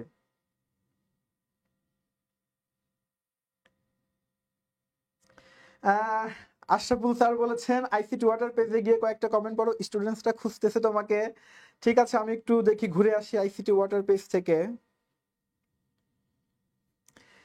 আইসিটি ওয়াটার পেজে যারা আমার ক্লাসটা করতেছে সবাইকে অনেক বেশি ধন্যবাদ তোমাদের ক্লাসটাতে অংশগ্রহণ করার জন্য। আশা করা যায় যে তোমরা তোমাদের এই ক্লাসে অংশগ্রহণের মাধ্যমে অনেক বেশি উপকৃত হচ্ছ। তোমরা যদি মনোযোগ দিয়ে ক্লাসটা করো, তাহলে দেখবা একটা ক্লাসের মধ্যে তোমার প্রিপজিশন টোটাল কমপ্লিট।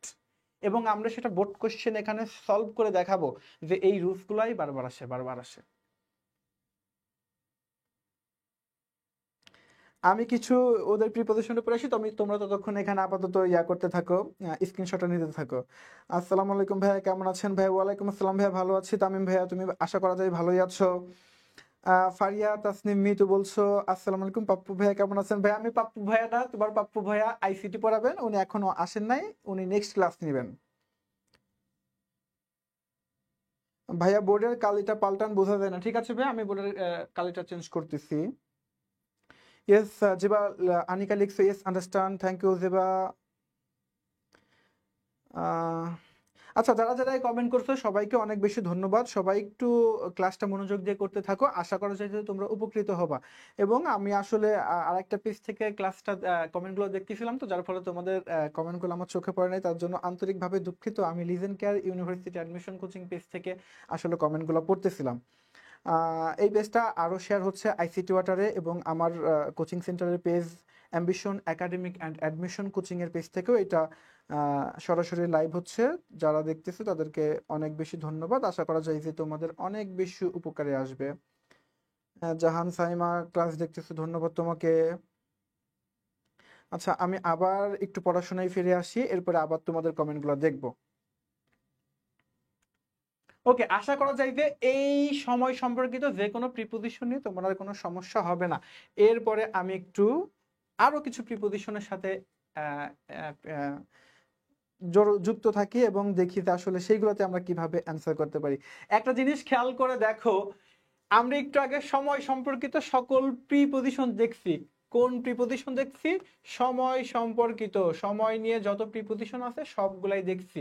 এখন আমি দেখব এই অ্যান্সারগুলো সবাই করতে পারো কিনা। সবাই একটু কষ্ট করে কমেন্ট করে আমার এই অ্যান্সারগুলো দেখো। এই অ্যান্সারগুলোতে কি আছে? I have been doing the work, আমি কাজ করতেছি ড্যাশ মর্নিং। কেন? এই মর্নিংটাও তো একটা সময়। I have been doing the work for 3 hours, আমি 3 ঘন্টা ধরে কাজ করতেছি, এইটাও তো একটা সময়। I will have been doing the work till tomorrow, আমি কালকে পর্যন্ত কাজটা করবো, এইটাও তো একটা সময়। I haven't been doing the work until tomorrow, কালকের আগ পর্যন্ত এক কথায় যতক্ষণ না ওই সময় হচ্ছে ততক্ষণ আমি কাজটা করতেই থাকবো। এখন এইগুলো তো সময়, কিন্তু এর আগে এই প্রিপোজিশন গুলো বসলো কেন? তার আগে আরেকটা স্লাইড তো থাকার কথা ছিল। হ্যাঁ, এই স্লাইডটা আমরা দেখি, তাহলে ওই স্লাইডটা বুঝতে সুবিধা হবে। এখানেও খেয়াল করে দেখো, দ্য মর্নিং এখানে আছে অ্যাট নাইট। এর আগে আমরা প্রিপোজিশন দেখো এখানে বসাইছি ইন, আর এখানে বসাইছি কি অ্যাট। ইন বসাইছি এবং অ্যাট বসাইছি। দেখো দুইটা প্রিপোজিশন একসাথে ধ্বংস। আসলে ওই ভাইরাল ভিডিওটার কথা মনে পড়ে গেল, যেন শেয়ার করে ফেললাম। সংঘর্ষ বেজে গেছে, মানে সংঘর্ষ বেজে গেছে আর কি। আর এখানেও খেয়াল করে দেখো অ্যাট। তো আমার এখানে অ্যাট নাইটের আগে কেন বসলাম? আমি তো বলছি এক্সাক্ট টাইমের আগে। মনে রাখবা একটা দিনকে টোটাল আমরা 8টা ভাগে ভাগ করতে পারি। এই 8টা ভাগ যদি আমাদের সামনে আসে তাহলে সেক্ষেত্রে এদের নিজস্ব কিছু প্রিপোজিশন বসে, সেই প্রিপোজিশন গুলাই বসাইতে হবে। একটা দিনকে আমরা 8টা ভাগে ভাগ করতে পারি কি, এর মধ্যে শুরুতে আসবে টাউন। টাউন মানে কি? ডন মানে হচ্ছে সুবহে সাদিক, অর্থাৎ সূর্য উদয় হওয়ার সময়টা। এরপরে আসে আমাদের কি মর্নিং, এরপরে আমাদের আসে মর্নিং। তারপরে আসে আমাদের কি নুন মানে দুপুর। এরপরে আসে আমাদের আফটারনুন। এই সময়গুলো সবাই মোটামুটি জানো। এবং আফটারনুনের পরে আমাদের একটা সময় আছে, সময়টা কি বলতো? বিকেলের পরে সন্ধ্যা। নো, সন্ধ্যা হওয়ার আগে এবং বিকেলের পরে আরেকটা সময় থাকে, সময়টাকে কি বলা হয় জানো? সময়টাকে বলা হয় গোধূলি সন্ধ্যা। অর্থাৎ যখন একদম পুরোপুরি রোদও থাকে না, আবার সূর্যটা ডুবেও যায় না, মনের মধ্যে একটা উড়ু উড়ু ভাব চলে আসে, এই সময়টাকে আমরা বলি ডাস্ক। কি বললে বলো তো? ডাস্ক। এরপরে আমাদের আসে ইভিনিং, তারপরে আমাদের আসে নাইট, এরপরে আসে আমাদের লেট নাইট বা মিড নাইট। এইভাবে আমরা একটা দিনকে 8টা ভাগে ভাগ করতে পারি। এই ভাগগুলো যদি কোনো সময় তুমি প্রশ্নের মধ্যে পাও, তাহলে অবশ্যই তার আগে আর আগের নিয়মে প্রিপোজিশন বসবে না। এদের জন্য নির্দিষ্ট কিছু প্রিপোজিশন বসে, তোমাকে মুখস্থ করতে হবে। এটার আগে ইন, এটার আগে অ্যাট, এটার আগে ইন, এটার আগে অ্যাট, এটার আগে ইন, এটার আগে, এমন করে মুখস্থ করতে হবে। ম্যাক্সিমাম কি সকল বইতে এইভাবেই দেওয়া আছে, কিন্তু আমরা একটু টেকনিক্যালি এটা করবো যাতে আমাদের মুখস্থ না করতে হয়। কিভাবে করব? খেয়াল করে দেখবা, এই 8টা ভাগকে আমি সিকোয়েন্স বাই সিকোয়েন্স সাজাবো। সাজায়া আমি এর আগে প্রিপোজিশন এবং আর্টিকেল ব্যবহার করা শিখবো। এই 8টা ভাগের আগে কোন কোন প্রিপোজিশন গুলো বসে এবং কোন কোন আর্টিকেল গুলো বসে, এগুলো আমরা এখনই শিখবো। ধরো আমার 8টা ভাগ আছে, এই 8টা ভাগের আগে কোন কোন প্রিপোজিশন বসে আর কোন কোন আর্টিকেল বসে, এইগুলো আমরা শিখবো।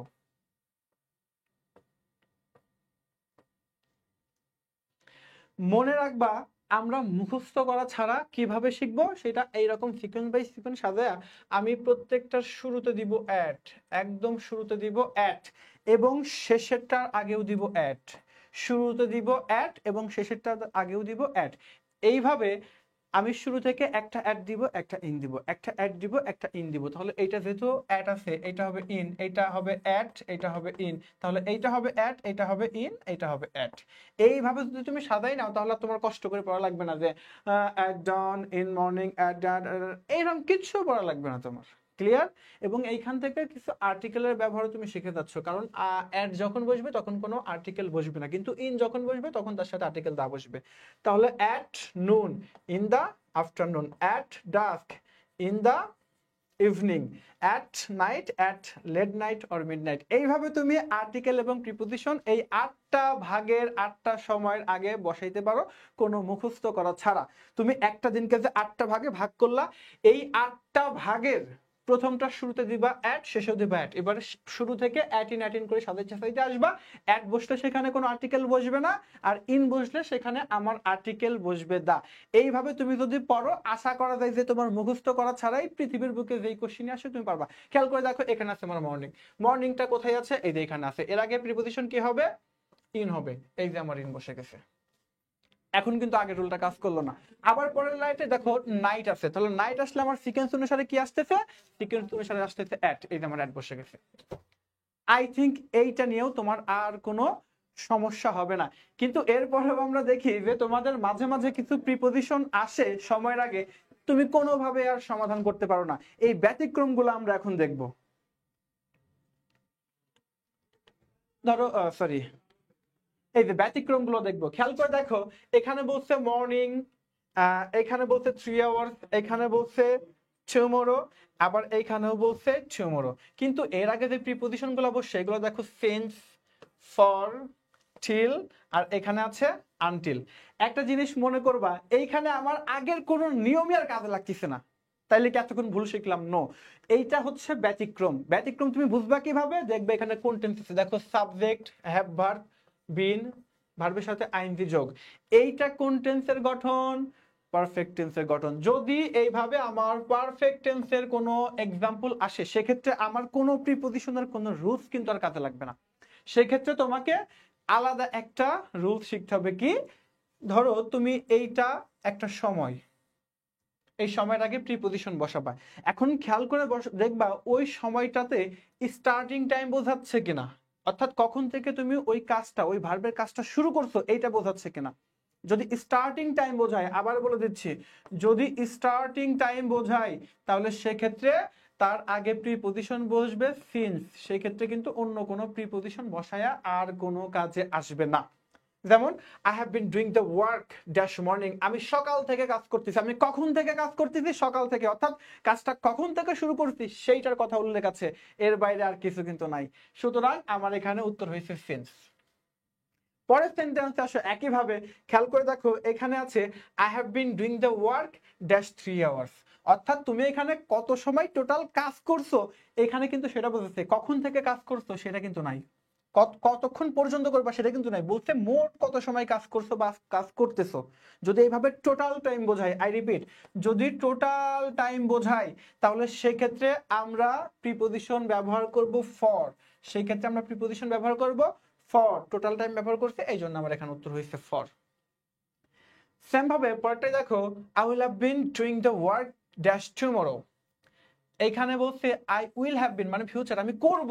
তার মানে আমি কতক্ষণ পর্যন্ত করব এই জিনিসটা, বা কতক্ষণ পর্যন্ত করব না সেই জিনিসটা বোঝাচ্ছে। এইভাবে যদি তুমি ফিউচার টেন্সে কতক্ষণ পর্যন্ত করবা বা করবা না এমন বোঝাই, তাহলে মনে রাখবা সেখানে তোমার প্রিপজিশন হবে টিল অথবা আনটিল। টিল অথবা আনটিল, অর্থাৎ এন্ডিং টাইম বোঝাইলে।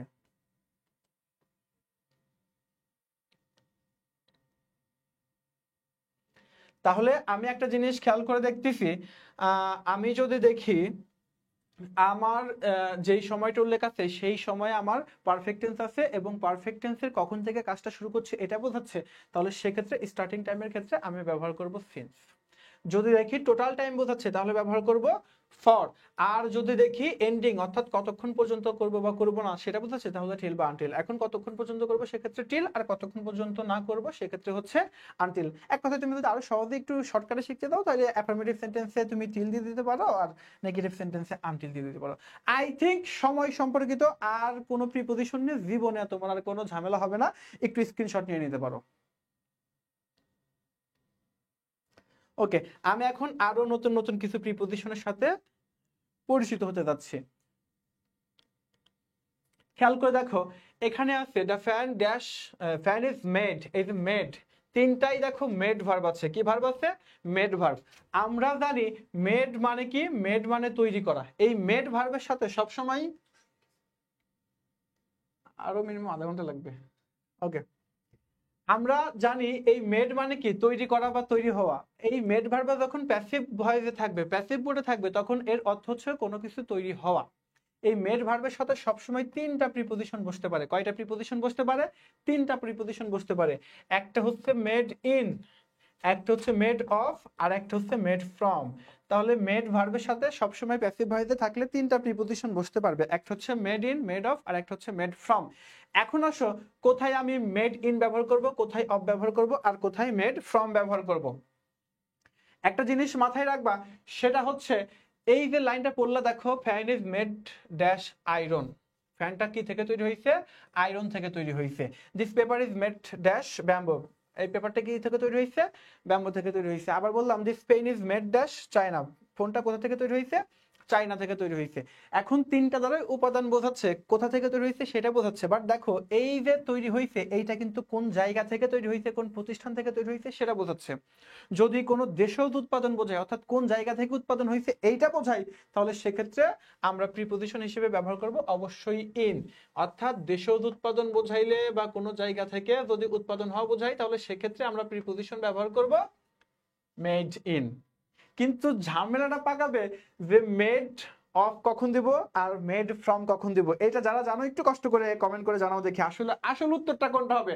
মেডের সাথে আমি অফ বসাবো নাকি মেডের সাথে ফ্রম বসাবো। এখন দুইটা সেন্টেন্সেই খেয়াল করে দেখো, made from bamboo, made from iron. এটা আয়রন থেকে তৈরি, এটা লোহা থেকে, দুইটাই কোন উপাদান থেকে তৈরি হয়েছে সেটা বোঝাচ্ছে।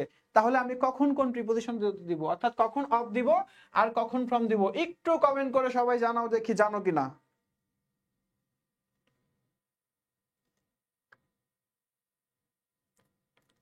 একটু সবাই কমেন্ট করে জানাও কোনটার ক্ষেত্রে মেড অফ আর কোনটার ক্ষেত্রে মেড ইন হবে। সবাই একটু কষ্ট করে কমেন্ট করে আমাকে জানাও।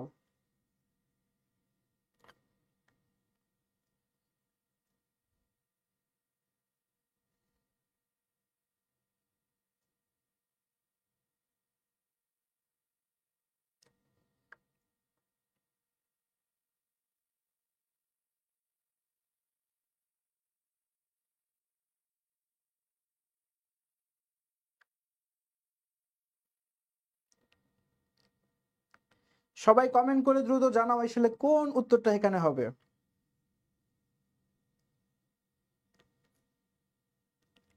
আসলে কেউই ঠিকভাবে উত্তর দিতে পারতেছে না, আমি ক্লিয়ার করে দিচ্ছি। খেয়াল করে দেখো, এইটা দেশজ উৎপাদন, দেশজ উৎপাদন বোঝাইলে এইটা নিয়ে তো কোনো কনফিউশন নাই। কিন্তু সমস্যা কোথায়, সমস্যা হচ্ছে যখন দেখবো কোনো উৎপাদন থেকে তৈরি হয়েছে তখন আমি কোনটা দিব। তখন খেয়াল করে দেখবা যে উপাদানটা আসলে বোঝা যাচ্ছে কিনা। এখন এই যে পেপারটা তৈরি হয়েছে কি থেকে, বাঁশ থেকে। এখন একটা পেপারকে যদি, একটা পেপার কি আছে আশেপাশে, আহ আহ, এই যে ধরো একটা পেপার, একটা কি বলতো পেপার। এখন এই পেপারটা তৈরি হয়েছে কি থেকে, ব্যাম্বু থেকে। তো আমি যদি পেপারটা একদম ছিঁড়ে খন্ড খন্ড করে এখান থেকে একটু ব্যাম্বুকে দেখা যাবে, আমি কি বুঝতেছি পেপারটা দেখে যে এটা ব্যাম্বু থেকে তৈরি হয়েছে, বুঝতেছি না। যদি এইভাবে কোনো কিছু দেখে তার উপাদান বোঝা না যায়, অর্থাৎ সেটা কি থেকে তৈরি হয়েছে এটা যদি বোঝা না যায়, তাহলে সেক্ষেত্রে আমার মেডের সাথে বসবে ফ্রম। আর যদি উপাদান বোঝা যায়, যেমন fan is made of iron, ফ্যানটা কি থেকে তৈরি হয়েছে, আয়রন থেকে, লোহা থেকে তৈরি হয়েছে। এটা তুমি কি ফ্যানটা ভাঙার দরকার, তুমি দেখেই তো বুঝতেছো এটা আয়রন থেকে তৈরি হয়েছে। যেমন এই রিমোটটা কি থেকে তৈরি হয়েছে, plastic. The remote is made dash plastic, made of plastic, কারণ এটা প্লাস্টিক দেখেই বুঝতেছি। যদি এইরকম উপাদান বোঝা যায়, কি বলতো, উপাদান বোঝা যায়, তাহলে সেক্ষেত্রে আমরা দিব মেড অফ, আর না গেলে দিব হচ্ছে মেড ফ্রম। আশা করা যায় যে মেডের সাথে যে অ্যাপ্রোপ্রিয়েট প্রিপজিশন গুলো হবে এটা নিয়ে কারো কোনো অসুবিধা আর থাকবে না। আমি একটু বলে দিই, এখন যেগুলো পড়াচ্ছে এগুলো সবই কিন্তু অ্যাপ্রোপ্রিয়েট প্রিপজিশন, এগুলো কোনো রুলস থেকে আসবে না। যেগুলো তোমাকে মুখস্থ করতে হবে, আমরা গ্রুপে পিডিএফ দিয়ে দিব, পিডিএফ থেকে সবাই কষ্ট করে মুখস্থ করে নেবা, কারণ রুলস থেকে তুমি সবগুলো প্রিপজিশন সলভ করতে পারবে না। তোমার যদি 10টা প্রিপজিশন আসে, তার মধ্যে দেখবা 5 থেকে 6টা বা 7টা পর্যন্ত রুলস থেকে আসবে, যেগুলো আগে পড়াইলাম। আর বাদ বাকি সবগুলাই কিন্তু আসবে অ্যাপ্রোপ্রিয়েট প্রিপজিশন, এবং ভার্সিটি ভর্তি পরীক্ষায় শুধু অ্যাপ্রোপ্রিয়েট প্রিপজিশন থেকেই ম্যাক্সিমাম কোশ্চেনগুলো হবে। তো অ্যাপ্রোপ্রিয়েট প্রিপজিশন অবশ্যই মুখস্থ করতে হবে। যারা পিডিএফ ফাইল চাও তারা অবশ্যই কমেন্ট করবা, আমরা তাদেরকে পিডিএফ ফাইলগুলো প্রোভাইড করে দিব। আর এই রুলসগুলো পড়ে পড়ে তুমি হচ্ছে আশা করে যে বাকি কোশ্চেনের অ্যান্সারগুলো করতে পারবা। আর ওই অ্যাপ্রোপ্রিয়েট প্রিপজিশন কিভাবে পড়বা, এই যে এইভাবে মেডের সাথে ইন বসলে সেটা দেশের উৎপাদন, এইভাবে এইভাবে এইভাবে এমনি করে যদি তুমি অ্যাপ্রোপ্রিয়েট প্রিপজিশনগুলো পড়ো, আশা করা যায় যে তোমার আর কোনো সমস্যা হবে না। তো এইটার স্ক্রিনশট নিয়ে নাও, আমি নেক্সটটাই চলে যাচ্ছি। ওকে, নেক্সট আরো কিছু প্র্যাকটিস করাই দিই। দেখো, for her happiness consist dash watching television and reading magazines, my family consist of 4 members. খেয়াল করে দেখো দুইটাই এখানে ভার্ব আছে, দুইটাতেই কনসিস্ট। কি আছে বলো তো, কনসিস্ট। এই কনসিস্ট অর্থ কোনো কিছুর ভিতরে গঠিত থাকা অথবা নিহিত থাকা। কি বলতো, কোনো কিছুর ভিতরে কোনো কিছু গঠিত থাকা বা নিহিত থাকা। কিন্তু আমার প্রশ্ন হচ্ছে এখন তাহলে আমি কোনটার ক্ষেত্রে কোন প্রিপজিশনটা ইউজ করব। এই কনসিস্টের সাথে দুইটা প্রিপজিশন হইতে পারে, একটা হচ্ছে কনসিস্ট অফ আর একটা হচ্ছে কনসিস্ট ইন। এখন কনসিস্ট অফ কখন হবে আর কনসিস্ট ইন কখন হবে এইটা তোমাদেরকে একটু কষ্ট করে বুঝতে হবে, কখন কনসিস্ট অফ হবে আর কখন কনসিস্ট ইন হবে। মনে রাখবা, যদি কোনো কিছুর ভেতরে কোনো কিছু নিহিত থাকা বোঝায়, ফিজিক্যালি কোনো কিছু গঠন করা না বোঝায়, তাহলে সেক্ষেত্রে হবে কনসিস্ট ইন। যেমন এই সেন্টেন্সে যদি আসো ফর হার, তার জন্য হ্যাপিনেস কনসিস্ট, হ্যাপিনেস অর্থাৎ সুখ নিহিত থাকে। কি থাকে? নিহিত। সুখ কিন্তু আমরা ফিজিক্যালি দেখতে পারি না, ফিজিক্যালি গঠন করতে পারি না। সুতরাং এইখানে কনসিস্টের সাথে প্রিপোজিশন হবে ইন। তার সুখটা কোথায় নিহিত থাকে? Watching television and reading news, reading magazines. Say magazines পড়ার মধ্যে অথবা টেলিভিশন দেখার মধ্যেই কি করতে পারে? তার সুখগুলো খুঁজে পেতে পারে। এই জন্য এখানে ইন হয়েছে। কিন্তু এখানে দেখো, my family consist dash 4 members, 4 জন মেম্বার নিয়ে আমার ফ্যামিলি গঠন করা হয়েছে। তাহলে এইটা হচ্ছে কি বলতো? গঠিত হইছে। যদি এইভাবে কোনো কিছু দিয়ে কোনো কিছু গঠন করা বোঝায়, ফিজিক্যালি গঠন করা বোঝায়, তাহলে সেটার ক্ষেত্রে অবশ্যই প্রিপোজিশন হবে অফ। আশা করা যায় যে কনসিস্টের সাথে কোন কোন প্রিপোজিশন হবে এটা নিয়ে কারো অসুবিধা থাকার কথা না, এটা একটু কষ্ট করে স্ক্রিনশট দিয়ে নাও। ওকে, আমি নেক্সট এক্সাম্পলে চলে যাচ্ছি। I was surprised at your behavior. I was annoyed with you. খেয়াল করে দেখো, যে সারপ্রাইজড, অ্যাস্টোনিশড, অ্যানয়েড, এক কথায় কোনো কিছু দেখে হঠাৎ খুশি হয়ে যাওয়া বা রাগ করা, এক কথায় তোমার নিজের বিহেভিয়ার প্রকাশ করতে চাও, এই টাইপের ভার্ব যতগুলো আছে এরপরে সবসময় দুইটা প্রিপোজিশন বসতে পারে। একটা হচ্ছে উইথ আর একটা হচ্ছে অ্যাট। এখন কখন উইথ দিবা কখন অ্যাট দিবা খেয়াল করে দেখবা। ওই যে প্রিপোজিশনটা বসাবা তারপরে যে অবজেক্টিভটা আছে, এই অবজেক্টিভটা ব্যক্তিবাচক নাকি বস্তুবাচক, দেখবা ব্যক্তিবাচক নাকি বস্তুবাচক। যদি ব্যক্তিবাচক হয়ে থাকে, যদি ব্যক্তিবাচক হয়ে থাকে তাহলে তার আগে হবে হচ্ছে উইথ। আর যদি বস্তুবাচক হয়ে থাকে, কি বলতো, যদি বস্তুবাচক হয়ে থাকে তাহলে তার আগে হবে অ্যাট। তাহলে দেখো, আই ওয়াজ সারপ্রাইজড, আমি সারপ্রাইজড হয়েছিলাম, ড্যাশ ইওর বিহেভিয়ার, তোমার আচরণ। আচ্ছা, কারো আচরণ কি ব্যক্তি না বস্তু? অবশ্যই বস্তু, যেহেতু বস্তু এর আগে হয়েছে অ্যাট। কিন্তু পরের সেন্টেন্সে আসো, হি ওয়াজ অ্যানয়েড উইথ ইউ, সে তোমার সাথে রাগান্বিত হয়েছিল। দেখো, বিহেভিয়ার টাইপেরই কিন্তু ভার্ব, কিন্তু এরপরে যে ওয়ার্ডটা আছে প্রিপোজিশনের পরে, এই ওয়ার্ডটা দেখো ব্যক্তিবাচক, এই জন্য এখানে হয়েছে উইথ।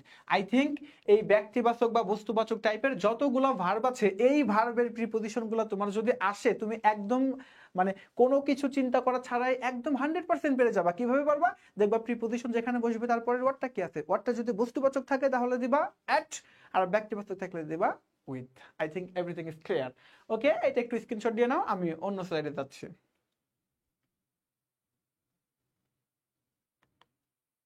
ওকে, এখন দেখো, আমার এখন যে প্রিপোজিশনটা আসলো এটাও কিন্তু অ্যাপ্রোপ্রিয়েট প্রিপোজিশন। অ্যাপ্রোপ্রিয়েট প্রিপোজিশন হাজার হাজার আছে, কিন্তু সবগুলো তো পড়তে পারবো না। যেগুলো তোমার পরীক্ষার জন্য ইম্পর্টেন্ট আমরা ওইগুলা স্লাইড আকারে সাজাই না, আমরা পিডিএফ করে রাখছি। ওইটা তোমাদের আমাদের কমেন্ট করলে, কমেন্টে আমাদের বলবো স্যার পিডিএফ চাই, তাহলে আমরা ওই পিডিএফ গুলো তোমাদেরকে প্রোভাইড করব। তো ওই জায়গা থেকে আমরা কিছু কিছু তোমাদেরকে ভার্ব অ্যাপ্রোপ্রিয়েট প্রিপোজিশন শেখাই দিচ্ছি, যে বাকিগুলো তোমরা এইভাবে পড়বা, শুধু ঠাডা মুখস্থ এইভাবে না, এরকম বুঝে বুঝে পড়বা। দেখো, প্রত্যেকটার আগে কিন্তু আছে কি ডাই, অর্থাৎ মারা যাওয়া। এই মারা যাওয়ার আগে যদি প্রিপোজিশন, মারা যাওয়ার পরে প্রিপোজিশন বসাইতে চাও, তাহলে দেখো অনেক প্রিপোজিশন বসাইতে চাও। এখন কখন কোনটার পরে কোন প্রিপোজিশন বসাবা তুমি খেয়াল করে দেখবা, যে কোনো রোগে মারা গেছে কিনা। যদি রোগে মারা যায় তাহলে এর সাথে প্রিপোজিশন হবে অফ। দেখবা কোনো দেশের জন্য মারা গেছে কিনা, দেশের জন্য মারা গেলে হবে কি ফর। কোনো দুর্ঘটনায় মারা গেছে কিনা, যেমন অ্যাক্সিডেন্ট, দুর্ঘটনায় মারা গেলে পরে ডাইরের সাথে হবে বাই। দেখবা আত্মহত্যা করছে কিনা, আত্মহত্যা করলেও ডাইরের সাথে প্রিপোজিশন হবে বাই।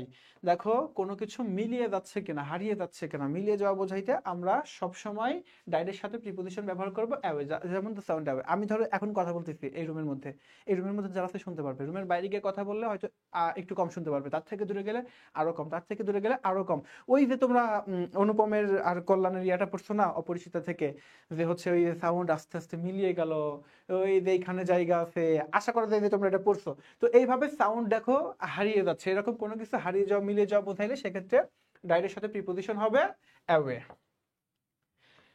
এরপরে দেখো, যদি অতিরিক্ত খেয়ে মারা যায় অথবা না খেয়ে মারা যায়, অর্থাৎ বেশি খাওয়া অথবা কম খাওয়ার কারণে যদি কারো ক্ষতি হয়ে যায় বা মারা যায়, তাহলে সেক্ষেত্রে ডাইরের সাথে প্রিপোজিশন হবে ফ্রম। এই যে the girl died from over eating, অতিরিক্ত খাওয়ার কারণে মারা গেছে। আবার এইখানে আসো দেখো ডাইড ফ্রম হাঙ্গার, অর্থাৎ একদম না খেতে পেয়ে মারা গেছে, ক্ষুধার কারণে মারা গেছে। এইভাবে যদি অতিরিক্ত খেয়ে মারা যায় তাহলে ফ্রম, আবার না খেয়ে মারা গেলে সেক্ষেত্রেও ফ্রম হবে। এইভাবে তুমি সহজেই অ্যান্সার গুলো করতে পারবা। আবার দেখো the old man died through ignorance, এই যে সে মারা গেছে কিসের মাধ্যমে? ইগনোরেন্সের কারণে মারা গেছে। কিসের কারণে মারা গেছে? অবহেলার কারণে মারা গেছে। যদি অবহেলার কারণে কেউ মারা যায় তাহলে সেক্ষেত্রে ডাইডের সাথে প্রিপোজিশন হবে থ্রো। এরপরে আছে কি দেখো, হি ডাইড ইন পভার্টি, সে কিসের কারণে মারা গেছে? দারিদ্রতার কারণে মারা গেছে। যদি কেউ দারিদ্রতার কারণে মারা গিয়ে থাকে তাহলে সেক্ষেত্রে ডাইডের সাথে প্রিপোজিশন হবে in. The man died in or peace, যদি কেউ শান্তির জন্য অথবা যুদ্ধে গিয়ে মারা যায় তাহলে সেক্ষেত্রে ডাইডের সাথে প্রিপোজিশন হবে in. Are the tradition has died down, যদি কোনো কিছু হারিয়ে যায় আমাদের মধ্য থেকে, মানে হারিয়ে যায় বলতে কি বেসিক্যালি কোনো ঐতিহ্য যদি হারিয়ে যায় তাহলে সেক্ষেত্রে আমরা প্রিপোজিশন ডাইডের সাথে ব্যবহার করব ডাউন। এইভাবে তুমি সহজেই অ্যান্সার করতে পারবা। তুমি চাইলে এই স্লাইডটা একটু স্ক্রিনশট নিয়ে রাখতে পারো। আমরা নেক্সট স্লাইডে যাচ্ছি। Okay, the tiger was killed by Rahim, he beats him with a bamboo. কখনো কোনো কিছুর দ্বারা যদি কোনো কিছু করা হয় তাহলে দুইটা প্রিপোজিশন হয়, একটা হচ্ছে বাই আর একটা হচ্ছে উইথ। যদি কোনো কিছু দিয়ে কোনো কিছু করা হয়, কোনো কিছুর দ্বারা কোনো কিছু করা হয় তাহলে সেক্ষেত্রে দুইটা প্রিপোজিশন হইতে পারে, একটা হচ্ছে বাই আর একটা হচ্ছে উইথ। এখন কখন বাই কখন উইথ খেয়াল করে দেখবা, তুমি যেই জিনিসটা দিয়ে মারবা ওই জিনিসটা মুট পাকায় ধরে মারতে পারতেছো কিনা, আঁকড়ে ধরতে পারো কিনা। যদি আঁকড়ে ধরে ওই জিনিসটা দিয়ে কোনো কিছু করো তাহলে সেক্ষেত্রে তার আগে হবে উইথ। আর যদি আঁকড়ে ধরতে না পারো তার আগে হবে বাই। যেমন হি বিটস হিম, সেটাকে মারছিল কি দিয়ে? ব্যাম্বো দিয়ে, বাঁশ দিয়ে। বাঁশ এমনকি ধরে মারছো না, যদি পিস্তল দিয়ে মারি ঠাস করে দেখো পিস্তল এমনকি ধরতে পারতেছে না, এরকম হাত দিয়ে কোনো কিছু ধরে যদি মারতে পারো তাহলে সেক্ষেত্রে তার সাথে হবে উইথ। আর যদি দেখো যে কোনো কিছু মারা গেছে কিন্তু সেটা হাত দিয়ে না, কোনো কিছুর দ্বারা, তাহলে সেক্ষেত্রে প্রিপোজিশন হবে বাই। আশা করা যায় এটা নিয়েও অসুবিধা থাকার কথা না, সবাই একটু স্ক্রিনশট দিয়ে রাখো। ওকে, এরপর দেখো you came with Rahim, with প্রিপোজিশনটা কত হয়? কোনো কিছুর সাথে যদি কোনো কিছু আসে তাহলে সেক্ষেত্রে উইথ, বা তুমি যদি কোনো কিছু তোমার সাথে করে নিয়ে আসো, এক কথায় সাথে, কি বলতো? সাথে। এই কথাটা আসলেই তুমি কোনো কথা ছাড়া সেখানে উইথ দিয়ে দিতে পারো, একদম ইজি। এটা নিয়ে আমরা টাইম ওয়েস্ট না করি, এরপরে চলে আসো। I will not live without you, আমি তোমাকে ছাড়া বাঁচবো না। নাথিং হ্যাপেন্স উইথআউট মানি, টাকা ছাড়া কোনো কিছুই ঘটে না। Doctor do not prescribe without money, এক কথায় কোনো কিছু ছাড়া যদি বোঝাই তাহলে সেক্ষেত্রে উইথআউট হইতে পারে। কি হইতে পারে বলো তো? উইথআউট। এছাড়াও আরো কিছু প্রিপোজিশন হতে পারে, কি হতে পারে? এক্সেপ্ট। এক্সেপ্ট, কিন্তু কখন উইথআউট কখন এক্সেপ্ট? খেয়াল করে দেখো, এখানে আমরা বলছি I will not love without you, আমি তোমাকে ছাড়া বাঁচতে পারবো না। যদি কোনো কিছু ছাড়া বোঝাই এবং শুধুমাত্র একটা জিনিস ছাড়া এরকম বোঝাই তাহলে সেক্ষেত্রে আমরা সেক্ষেত্রে উইথআউট ব্যবহার করবো। কিন্তু আমরা যদি বলি অনেকের মধ্যে থেকে একটারে ছাড়া তাহলে সেক্ষেত্রে আমরা ব্যবহার করবো এক্সেপ্ট। যেমন আমি যদি বলি সবার মধ্যে থেকে একজনকে বাদ দিব তাহলে সেক্ষেত্রে কি হবে? অ্যাকসেপ্ট। আর যদি একটা জিনিস ছাড়া বোঝাই তাহলে সেক্ষেত্রে কি হবে? উইথআউট। আশা করা যায় সবাই পারবা। এটা নিয়ে টাইম ওয়েস্ট না করে আমি পরবর্তী ইয়াতে চলে আসতেছি। আমি দ্রুত রুলসগুলো শেষ করে একটা বোর্ড কোশ্চেন সমাধান করে দেবো, এবং বোর্ড কোশ্চেন সলিউশন কিভাবে করতে হয় এইটুকু যেন কেউ মিস না দাও, এইটুকু সবাইকে দেখতেই হবে। এইটুকু দেখলে পরে আশা করা যায় যে তুমি ভার্সিটি অ্যাডমিশন না, শুধুমাত্র একাডেমিকের ওই বোর্ড কোশ্চেনগুলো কিভাবে অ্যান্সার করতে হয় এইটা তুমি খুব ভালোভাবে শিখতে পারবা। দেখো, you divided the mangoes between Saleha and Shabnam, অর্থাৎ কোনো কিছু ডিভাইড করে দেওয়া, ভাগ করে দেওয়া বোঝাচ্ছে। যদি কোনো একজনের অধিক ব্যক্তির মধ্যে কোনো কিছু ভাগ করে দেওয়া বোঝায় তাহলে সেক্ষেত্রে তিনটা প্রিপোজিশন বসতে পারে, একটা হচ্ছে বিটুইন, একটা হচ্ছে অ্যামং, আর একটা হচ্ছে অ্যামংস্ট। এখন কখন বিটুইন? যখন দেখবা কোনো কিছু দুইটা ব্যক্তির মধ্যে বা দুইটা বস্তুর মধ্যে ভাগ করে দিচ্ছ তখন সেক্ষেত্রে হবে বিটুইন। যেমন সালেহা এবং শবনমের মধ্যে ভাগ করে দিচ্ছ, এই জন্য এখানে হয়েছে বিটুইন। আর দুইয়ের অধিকের মধ্যে ভাগ করে দেওয়া বোঝাইলে সেক্ষেত্রে অ্যামংও হইতে পারে, অ্যামংস্ট হইতে পারে। কখন অ্যামং কখন অ্যামংস্ট? যখন সংখ্যাটা নির্দেশ করা থাকবে, যেমন 5000, 10,000, 1000, তখন সেক্ষেত্রে আমরা দিব অ্যামং। আর যেমন এখানে the students of this class, একটা ক্লাসের মধ্যে যতজন স্টুডেন্ট আছে, একটা ক্লাসের মধ্যে কতজন স্টুডেন্ট আছে এইটা কিন্তু আমরা গুনতে পারবো, তাই না? আমি বলতে পারতাম 5000 স্টুডেন্টস, 5000 স্টুডেন্টস। সেটাও কিন্তু আমি গুনতে পারবো। কিন্তু আমি যদি বলতে হাজার হাজার মানুষ, সেটা গুনতে পারবো? থাউজেন্ডস অফ পিপল গুনতে পারবো? গুনতে পারবো না। এই জন্য এর আগে অ্যামংস্ট। আর যদি গোনা যায় তাহলে সেক্ষেত্রে হবে সেটার ক্ষেত্রে অ্যামং। আশা করা যায় যে এইটা নিয়েও আর কারো অসুবিধা থাকবে না। এবং এরপরে আমাদের আশা করা যায় যে রুলস গুলো সব শেষ। এইবার আমরা একটা বোর্ড কোশ্চেন প্র্যাকটিস করে দেখবো যে আমরা যে রুলগুলো পড়লাম এই রুলগুলো আসলে কোনো কাজে লাগবে কিনা। এই বোর্ড কোশ্চেনগুলো সলভ করার আগে, কিভাবে সলভ করতে হয় দেখাই দেওয়ার আগে, একটু কষ্ট করে আবার সবাইকে একটু শেয়ার দিয়ে দাও লাইভটা এবং সবাইকে গ্রুপে মেনশন করে দাও। আজকে আমরা দেখবো বোর্ড কোশ্চেন আসলে সেটা আমাদের এই রুলগুলো অ্যাপ্লাই করে তোমরা কিভাবে করতে পারবা। এবং আমি বোর্ড কোশ্চেন হিসেবে তোমাদের 2019 সালের একটা বোর্ড নিয়েছি, কারণ আমার কাছে এখন অনেক বেশি বোর্ড কোশ্চেন সমাধান করে দেওয়ার মতো সময় নাই। তো ওই জায়গা থেকে আমি কোন সালেরটা নিতে পারি, আমি দেখছি যে ম্যাক্সিমাম রিসেন্ট কোশ্চেনগুলো দেয়। তো ওই জন্য সবাই তো ওই কোশ্চেনগুলো বিভিন্ন পেজ থেকে তোমরা করেই নিছো। আবার হচ্ছে আমার কাছে কেন জানি ওই কোভিডের আগের কোশ্চেনগুলো একটু স্ট্যান্ডার্ড মনে হইতো, এই জন্য আমি ওই কোশ্চেন একটা বেছে নিছি। আমি সেই একটা সমাধান করে দিব এবং বাকিটা তোমরা হচ্ছে বাসায় প্র্যাকটিস করবা। আশা করা যায় যে তোমার কোনো সমস্যা হবে না। তো এইটার জন্য তোমরা একটু লাইভটা আবার একটু শেয়ার করে দাও, আমরা এখনই বোর্ড কোশ্চেনটা সমাধান করব।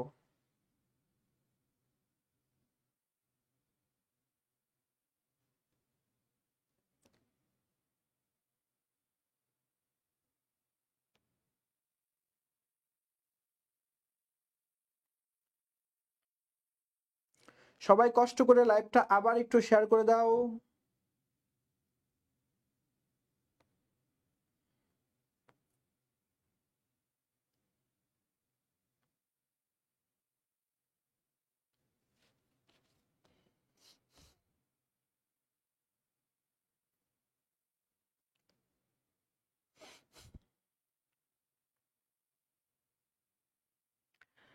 হ্যাঁ, আচ্ছা আমরা এখন শুরু করতে যাচ্ছি বোর্ড কোশ্চেনটা। খেয়াল করে দেখো আমি কি বলছি। Mister Reza works, mister Reza কাজ করে ড্যাশ ক্লার্ক, একটা ক্লার্ক হিসেবে, একটা কেরানি হিসেবে। যদি কোনো কিছু হিসেবে হয় তাহলে সেক্ষেত্রে প্রিপোজিশন কোনটা হয় বলো তো সবাই, একটু কমেন্ট করে জানাও দেখি পারো কিনা। কোনো কিছু হিসেবে যদি কোনো কিছু করা বোঝায়। এবং আজকে তোমাদের যে বোর্ড কোশ্চেনটা রাখছে এখানে রুলস থেকে আমরা বেশি একটা রাখি নাই, এখান থেকে আমরা অ্যাপ্রোপ্রিয়েট প্রিপোজিশনগুলো বেশি রাখছি। এবং আগামী দিন আমরা আরেকটা ক্লাস হয়তো বা প্রিপোজিশনের উপর প্র্যাকটিস ক্লাস যেদিন নিব সেদিন হয়তো রুলস থেকে বেশি ভাগ দিয়ে দেবো, কারণ আজকে তো আমরা সবগুলো রুলস এক্সাম্পল দিয়ে করাই করাই দেখাইলামই। তো ওইগুলা দিলে তোমরা এমনিতেই পারতা। তো ওইগুলা তোমার হোমওয়ার্ক থাকলো যে তুমি তোমার সব বোর্ড কোশ্চেনগুলো প্র্যাকটিস করবা। ওই বোর্ড কোশ্চেনগুলোর মধ্যে দেখবা রুলস দিয়ে ম্যাক্সিমাম হয়ে যাবে। তো আমরা খুঁজে খুঁজে আজকে এমন একটা কোশ্চেন বের করছি যেই কোশ্চেনগুলোর মধ্যে রুলস থেকে খুব একটা আসে নাই, ম্যাক্সিমাম আসছে অ্যাপ্রোপ্রিয়েট প্রিপোজিশন থেকে। তো সেই ক্ষেত্রে তোমরা তো আর অনেক বেশি বিপদে পড়ে যাবা, পারবা না। তো ওই ভয়টা যাতে আগে থেকেই ভেতরে থাকে এই জন্য আমি অ্যাপ্রোপ্রিয়েট প্রিপোজিশন বেশি আসছে এইরকম একটা দিয়ে আজকে করে দিচ্ছি।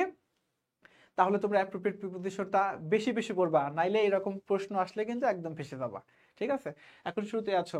Mister Reza works, mister Reza কাজ করে ড্যাশ আ ক্লার্ক, একজন ক্লার্ক হিসেবে, তাই না? কোনো কিছু হিসেবে হইলে সেক্ষেত্রে আমরা প্রিপোজিশন ব্যবহার করতে পারি অ্যাজ। কোনো কিছু হিসেবে হইলে সেক্ষেত্রে আমরা প্রিপোজিশন ব্যবহার করতে পারি কি বলতো, অ্যাজ। এরপরে আমরা ব্যবহার করব, খেয়াল করে দেখো, হি ইজ নট, সরি, কোথায় কাজ করে? একটা লোকাল স্কুলে। হি ইজ নট পুর, বেসিক্যালি সে কিন্তু গরিব না, বাট অনেস্ট, সৎ। সে গরিব কিন্তু সৎ, এক কথায় সে ধনী না। হিজ অনেস্টি, তার সততা, ইজ নোন, পরিচিত, ড্যাশ এভরিওয়ান, সবার কাছে। আমরা জানি নোন টু কি বলতো, নোন টু এটা একটা appropriate preposition. Are known to মানে কি, পরিচিত, কি বলতো, পরিচিত। পরিচিত অর্থে আমরা নোনের সাথে সবসময় অ্যাপ্রোপ্রিয়েট প্রিপোজিশন বসাই টু। এই টু ছাড়া তুমি এখানে আর অন্য কোনো রুলস অ্যাপ্লাই করতে পারবো না, কারণ আমরা জানি অ্যাপ্রোপ্রিয়েট প্রিপোজিশন এমন সকল প্রিপোজিশন যে নির্দিষ্ট অর্থে নির্দিষ্ট ভার্বের সাথে ওই প্রিপোজিশন গুলাই বসবে, এখানে কোনো রুল অ্যাপ্লাই হবে না। আর আমি সেই কোশ্চেন গুলাই এই বোর্ড কোশ্চেনটার মধ্যে বেশি করে রাখছি যাতে যাতে তোমার ওই অ্যাপ্রোপ্রিয়েট প্রিপোজিশন পড়ার আকাঙ্ক্ষাটা বেড়ে যায়। কারণ এরকম প্রশ্ন আসলে তখন তুমি আমার ওই রুলগুলো দিয়ে আর কাজ করতে পারবে না, তখন কিন্তু বিপদে পড়ে যাবা। এই জন্য আমরা পিডিএফ ফাইলটা দিয়ে দিব, যাদের পিডিএফ ফাইলটা লাগবে তারা আমাদেরকে অবশ্যই মেসেজ করবা, কমেন্ট করবা, আমরা তোমাদেরকে পিডিএফ ফাইলগুলো দিয়ে দিব। আজকে আমি যেই জিনিসগুলো সবচাইতে বেশি ইম্পর্টেন্ট ভার্সিটি অ্যাডমিশনের জন্য এবং একাডেমিকের জন্য সেগুলো হচ্ছে অ্যাপ্রোপ্রিয়েট প্রিপোজিশন। এই অ্যাপ্রোপ্রিয়েট প্রিপোজিশন বেশি আসছে এমন একটা বডি কিন্তু সিলেক্ট করছি। এবং এইখান থেকে দেখা যাবে আজকে আমরা কয়টা রুলস থেকে আসে, ম্যাক্সিমামই দেখবো 2-3টা ছাড়া সবই অ্যাপ্রোপ্রিয়েট প্রিপোজিশন থেকে আসে। তো এইরকম যদি আসে তখন কিন্তু আর কোনো নিয়ম তোমাকে বাঁচাইতে পারবে না, সেক্ষেত্রে তোমার অ্যাপ্রোপ্রিয়েট প্রিপোজিশন লাগবেই। এই জন্য আমরা এখন এইটা একটু সলভ করি। দেখো তাহলে নোন আসলে কি হবে, প্রিপোজিশন টু। আশা করা যায় যে এইটা নিয়ে কোনো সমস্যা থাকার কথা না। এরপর দেখো হি অফেন সাফার, সে মাঝে মাঝেই ভোগে, হাঙ্গার ক্ষুধায়, কোনো কিছুতে ভোগা। সাফার ড্যাশ হাঙ্গার, কোনো কিছুতে ভোগা, কোনো কিছুতে ভোগা হইলে সাফারসের সাথে কোন প্রিপোজিশন গুলো বসে একটু কমেন্ট করতে থাকো দেখি। আমরা জানি কোনো কিছুতে যদি ভোগা বোঝায় তাহলে সাফারের সাথে সবসময় একটা প্রিপোজিশন বসে। কোন প্রিপোজিশনটা বসে একটু কষ্ট করে সবাই জানাও আমাদেরকে, কোন প্রিপোজিশনটা বসতে পারে?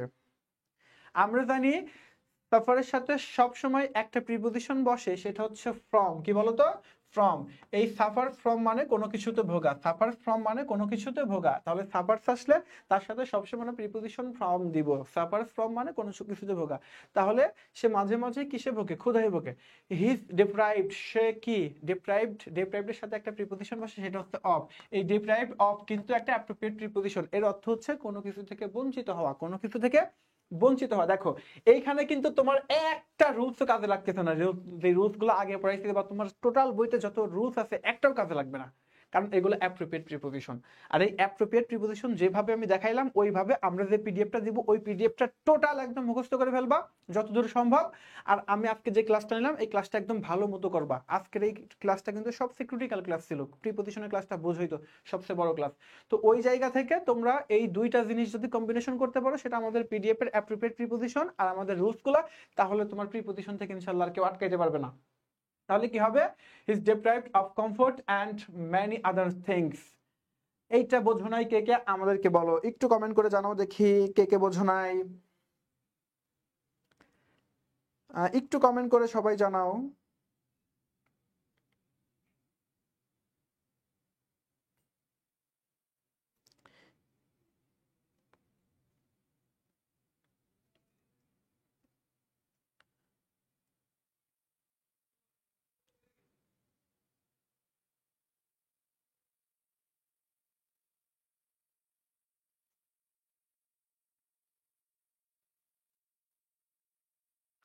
ওকে, এরপরের প্রশ্নে আমরা চলে আসি।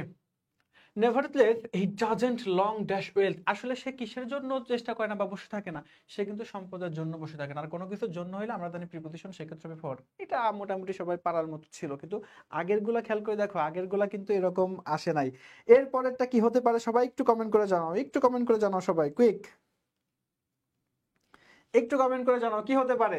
হি never hankers dash name and fame, name and fame মানে আমরা জানি খ্যাতি, এর অর্থ কি? আমরা জানি খ্যাতি, অর্থাৎ সে নাম বা খ্যাতির জন্য কখনোই কি ছিল না? লালায়িত ছিল না। কি ছিল না? লালায়িত ছিল না। লালায়িত থাকা মানে অতিরিক্ত লোভে পড়ে থাকা, বুঝতে পারছো? এরকম হইলে হ্যাঙ্কার্সের সাথে সবসময় একটা অ্যাপ্রোপ্রিয়েট প্রিপোজিশন বসে, সেটা হচ্ছে হ্যাঙ্কার্স আফটার। হ্যাঙ্কার্স আফটার মানে লালায়িত থাকা, কোনো কিছুর উপরে অত্যাধিক পরিমাণে লোভ করা বা লালায়িত থাকা বোঝাইলে হ্যাঙ্কার্সের সাথে প্রিপোজিশন বসবে আফটার। এরপরটা কি হইতে পারে সবাই একটু কষ্ট করে জানাও। এরপরটা কি হইতে পারে? হি লিডস হিজ লাইফ, সে তার জীবনকে অতিবাহিত করে ড্যাশ স্যাটিসফাইড, কিসের মাধ্যমে অতিবাহিত করে বলো তো? কিসের মাধ্যমে তার জীবনকে অতিবাহিত করে? কিসের মাধ্যমে তার জীবনকে অতিবাহিত করে? স্যাটিসফাইড এর মাধ্যমে, অর্থাৎ স্যাটিসফাইড এর সাথে, স্যাটিসফাইড হয়ে তার জীবনগুলো। আর আমি একটু আগে শিখাইলাম যে কোনো কিছুর মাধ্যমে যদি বা কোনো কিছু দ্বারা যদি কেউ সুখে থাকতে চায়, তাহলে সেক্ষেত্রে দুইটা জিনিস হবে, সেটা হচ্ছে একটা হচ্ছে বাই আর একটা হচ্ছে উইথ। যদি এরপরে আমার ব্যক্তিবাচক থাকে তাহলে সেক্ষেত্রে আমার হবে, শেষ করে দিচ্ছি, সেক্ষেত্রে আমার হবে উইথ। আর বস্তুবাচক হইলে কি বাই? নো, যেটা তুমি ধরতে পারবা ওইটার ক্ষেত্রে উইথ, আর না হইলে বাই নো। তুমি খেয়াল করে দেখবা ব্যক্তিবাচক যদি হয়ে থাকে তাহলে সেক্ষেত্রে হবে হচ্ছে বাই, আর না হইলে উইথ। এখানে ওই রকম কোনো রুলস কাজেই লাগবে না, এখানে কোনো কিছু দ্বারা বসলে সেক্ষেত্রে আমরা দিতে পারি বাই। সে স্যাটিসফাইড এর দ্বারা কি করতে পারে? সুখে থাকতে পারে। এরপরেরটা কি হবে? ড্যাশ হোয়াট হি হ্যাভ, যা তার আছে তার সাথে। এক কথায় যা তার আছে তাই নিয়ে, তাহলে তাই নিয়ে বলতে কি বোঝাচ্ছে? সাথে। আর সাথে থাকা বোঝাইলে আমরা একটু আগে প্রিপোজিশন পড়ছি উইথ।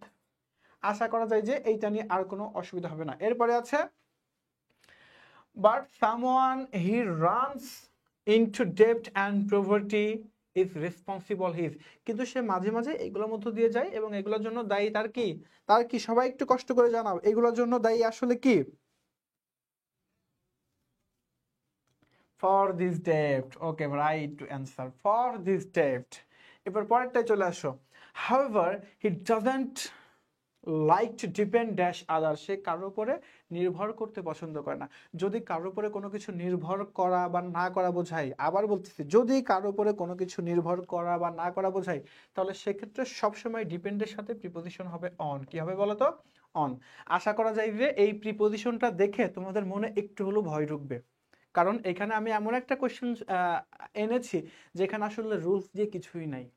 সবগুলো আছে কোথা থেকে? সবগুলো আছে আমাদের অ্যাপ্রোপ্রিয়েট প্রিপোজিশন থেকে। আর অ্যাপ্রোপ্রিয়েট প্রিপোজিশনের ক্ষেত্রে তোমাকে ওই ভার্বের সাথে কোন প্রিপোজিশন বসে কোন অর্থে এটা মুখস্থ করতেই হবে। এবং কেমনে পড়বা? যেটা একটু আগে দেখাইলাম, ওই যে কনসিস্টের সাথে কোন কোন প্রিপোজিশন বসতে পারে, কোন জায়গায় মেড অফ বসতে পারে, কোন জায়গায় মেড ইজ বসতে পারে, কোন জায়গায় মেড ফ্রম বসতে পারে। এইভাবে যেরকম শেখাইছি এরকম আমাদের পিডিএফটা নিয়ে একদম ভালোভাবে পড়ে নিবা, তাহলে তুমি এই টাইপের কোশ্চেনগুলো আসলে সমাধান করতে পারবা। কিন্তু এই টাইপের কোশ্চেনগুলো সচরাচর আসে না, একটা বোর্ডে আসছিল 2019 সালে, ওই কোশ্চেনটাই আনছি যাতে অন্ততপক্ষে আমাদের থেকে এই পিডিএফটা নিয়ে তোমরা ভালোভাবে পড়ো।